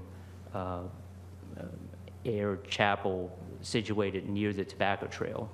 One thought may be to repurpose some of the wood that is taken from these structures into that structure, and whether it be through a placard or something, give some historical context as to where the materials came from to honor the family and the heritage of the property.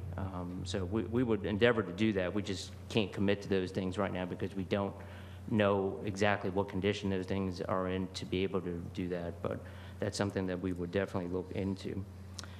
Furthermore, as mentioned, Mary, White Oak Church Road is planned to be a 4-lane median divided rural thoroughfare.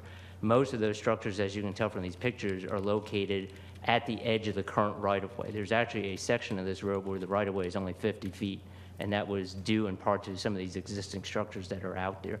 So the right-of-way was almost adjusted to fit when this road became a paved road from when it was a dirt road. So when the road is widened, most of the structures are in the path of this right-of-way, so they will have to be removed in order to accommodate the road work that's required as part of the CTP. In conclusion, the request before you tonight conforms with the standard practice of bringing in parcels outside of Cary's ETJ into conformance with the Southwest Area Plan, and it is consistent with the land use plan and is also consistent with the surrounding zoning for the properties within this area. We would ask for your support and positive recommendation tonight to the Town Council for approval. Available for questions if you have any afterwards. Thank you. Thank you. Questions? I have one about the cafe that was just mentioned. Is that in the existing permitted use, does that come under other indoor retail and service establishments, or is that in the context of the religious building? That's the first that I've heard that comment, so I don't, certainly there are some uses that could be considered accessory to the church itself, like such as a school or a daycare. I'm not aware that a cafe would fall under that category. I guess I do have one, and I'm not sure if it's for the applicant or staff, but I'm wondering if other alternatives for preserving the historic structures might have been considered, like moving them to another place they might be in context rather than just dismantling them. Is that? I would defer to the applicant. With that, my understanding is that the property owners have control of those structures at this point. I have one question about the widening of the road. Is that a funded project? Not to my knowledge. That widening the road is going to be a requirement of the site plan. So Okay. as any projects come before you, those are frontage improvements that the developer would have to bear. But like, if you develop the property, you would widen the road Correct. through your development. Correct. Where your development is only, and then any further would be. It'd be the next the project, or yes, And if it's not developed, it won't be widened. that's correct. Okay. So there is some significant road frontage on this property along Morrisville Parkway and White Oak Church Road. It's about 4,500 feet of roadway improvements, all said and done, so it's a significant amount of road work. Other questions? Do we have a motion, please? Somebody? Yep, hello. Oh, I'm sorry. We have a motion. Maybe I need a little horn or something. Mr. Chairman, I would like to make the motion to approve 13 REZ 29. I move that the board forward that case to the town council with a recommendation for approval to amend the land use plan as, excuse me, with a recommendation for approval as it is consistent with the comprehensive plan and all other applicable plans, and is reasonable and in the public interest for the reasons set forth in the staff report and the presentation. Do we have a motion? Do we have a second? I'll second. We have a motion and we have a second. Discussion? You know, this is an easy one. Thank God we ended up on something a little easier than some of these earlier ones. The summary here is basically what I feel is going on. It is definitely consistent. Everything is reasonable here in terms of these historic properties or historic buildings. It seems as if they're not important to the owner. Whether they're really important to a historical society or not, I don't know. But I kind of agree, and I've mentioned this in one of our work sessions with Councilman Smith. I really wish this historical stuff was handled in a different manner, because to have us be dealing with it at the tail end where the developer is coming in and trying to propose something, I'd rather see some of this stuff get addressed before it comes to us. But then again, who knows? There's a lot of things we'd like to see done a little differently. But this seems pretty straightforward. No protest petitions. Again, I think it's reasonable and in the public interest. Any other comments? Well, I'll say I agree with you on wishing it were done differently, and I believe there's work in progress to work on some of the actions from our comprehensive plan for historic resources. And I agree that the proposed development is reasonable and consistent, but in my view, it does not meet the intent of our historic preservation master plan, and so I'll vote against it for that reason only. I think in this case, more could be done. These structures do sit in the right-of-way. It is absolutely the property owner's right to do as they please with them, because we don't have ordinances and don't have this other way to deal with them yet. However, I think there could be other things, such as moving them to the other Yates farm, which is not far from here, which would provide a nice historical context. And that may not be possible and it may not be reasonable, but I think we ought to explore that opportunity for the community interest. So I agree it's a reasonable development, but I'd like to see a little more done there. The things I like about it, particularly the church part of it, I think is good and would be a welcome addition. However, I hate to see this particular area lose its historic and rural feel. Both the land itself, not just the buildings I agree with very much, but also the general land around it, and also the road itself, why we feel that we have to change that from a rural road to a wider, bigger road. So that's my position. Well, you just lit me off on this one, because I've been cycling by this property for a long time and wondering about it. And I've got to tell you that it's changing whether we want it to or not. It used to be an easy place to cycle, and it is not an easy place to cycle anymore. It has become much busier. And the reality is that Cary is moving to this area whether we'd like to stop it or not. It's the rural nature of that road is changing.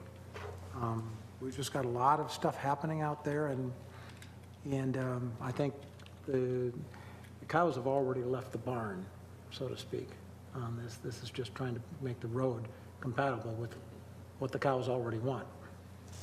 I'm not sure that analogy works, but I'm certain, Mr. Evangelista, you had something you wanted to say? Well, I was just going to say that the more I think about the association with the tobacco trail, how nice it is that this church would be, if it does become in fact a church on this property, right next to the tobacco trail. Should someone find themselves not just thirsty, but in distress of any way, what a better place that's already said, you know, we welcome the trail business. I think that's a great idea, and it hadn't really percolated in my head until just a few moments ago.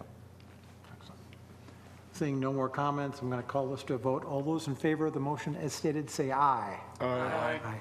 Opposed? That motion carries. No. No. Oh, I'm sorry. I apologize. All those opposed? and John also. We have 2 noes. I apologize, I was jumping to the gun there. It's late. All right, so that motion carries 6-2. I apologize, John. No worries. And moving on to, I think, our last agenda item for the night. Mr. Chairman, before we do that, may I interrupt with one process question? Sure. We've got a lot of great information handed to us by speakers, and I'm just trying to find out, are we constrained to only receive this during public hearing, we as a board? You are, if you receive it outside of these chambers, because it kind of becomes public record, you need to make certain a copy of it gets to someone in town government to make sure it is protected. Or you need to keep a file at home that you will be willing to provide access to anytime someone makes a public record request. And my recommendation to you is if you take something, anything, from someone outside of our formal meetings, you get a copy to Ricky or to Jeff. So with that in mind, if I can just for one moment, we want to, and I'm speaking to an empty gallery here, I'm afraid to say so, to go with your cow analogy, I'm closing the barn door after the cows have left, but if someone is watching and they want to come forward with a case in the next couple of months or whatever, I would love to read this, but I also want to give that speaker my full attention, and we've already got GIS maps and staff reports here. We just don't have the opportunity to look this over and give it the real thorough analysis it needs when we're voting within the next 5 minutes. So if someone were to say, email it to all of us a few days in advance, and then provide a hard copy, maybe just one to the clerk, that would satisfy the requirements, and we'd be able to consider it a little more. So I'm just, like I said, speaking to the empty gallery right now, but I thought that would be a good idea. Yeah, maybe it isn't quite as empty as you think. Ricky, when we get citizen concerns, and you have a feeling that they have something they want to convey to us, can we just tell those citizens, hey, give us any hard copies you want to distribute to the board beforehand? Hate to put you on the spot there, but it's a good suggestion. No, it's a good suggestion. Way to do it. And potentially, we can look to try to communicate that to people when we send out notice letters as an option if they want to provide material ahead of time. They can do that. So we'll look and investigate what the best way to educate the public on the opportunity to do that. Because if I'm not mistaken, there's the one email address, planning and zoning at Town of Cary, and it goes to all of us immediately, correct? That's right.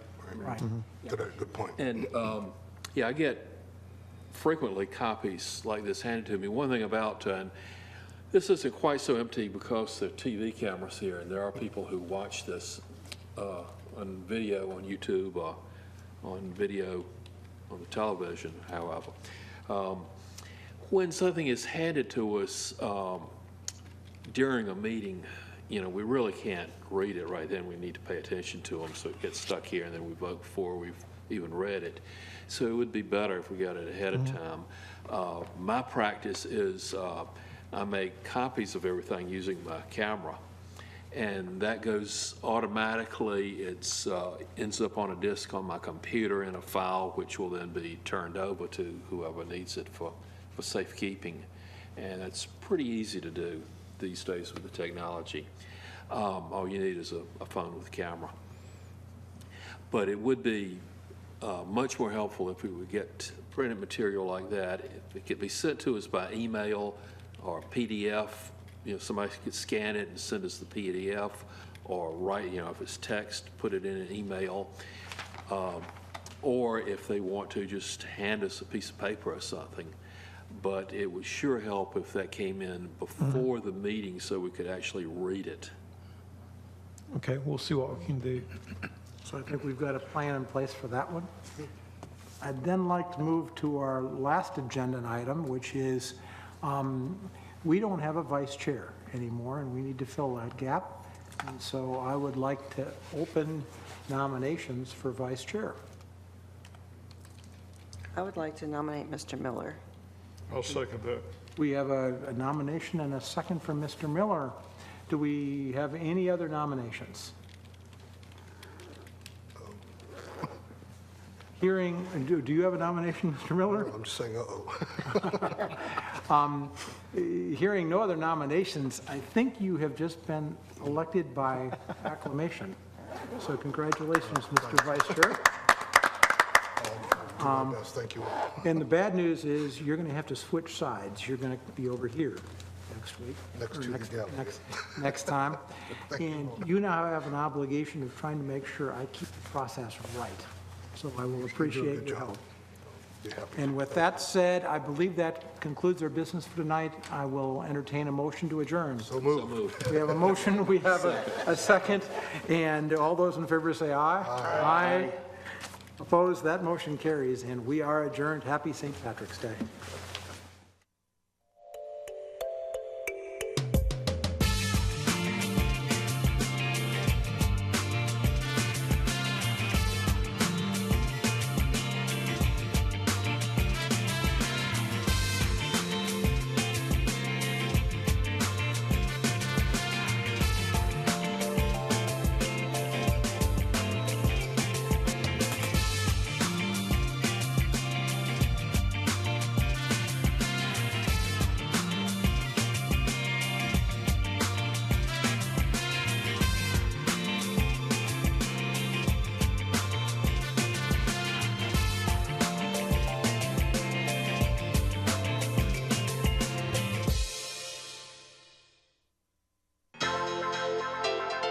This has been a production of Cary TV.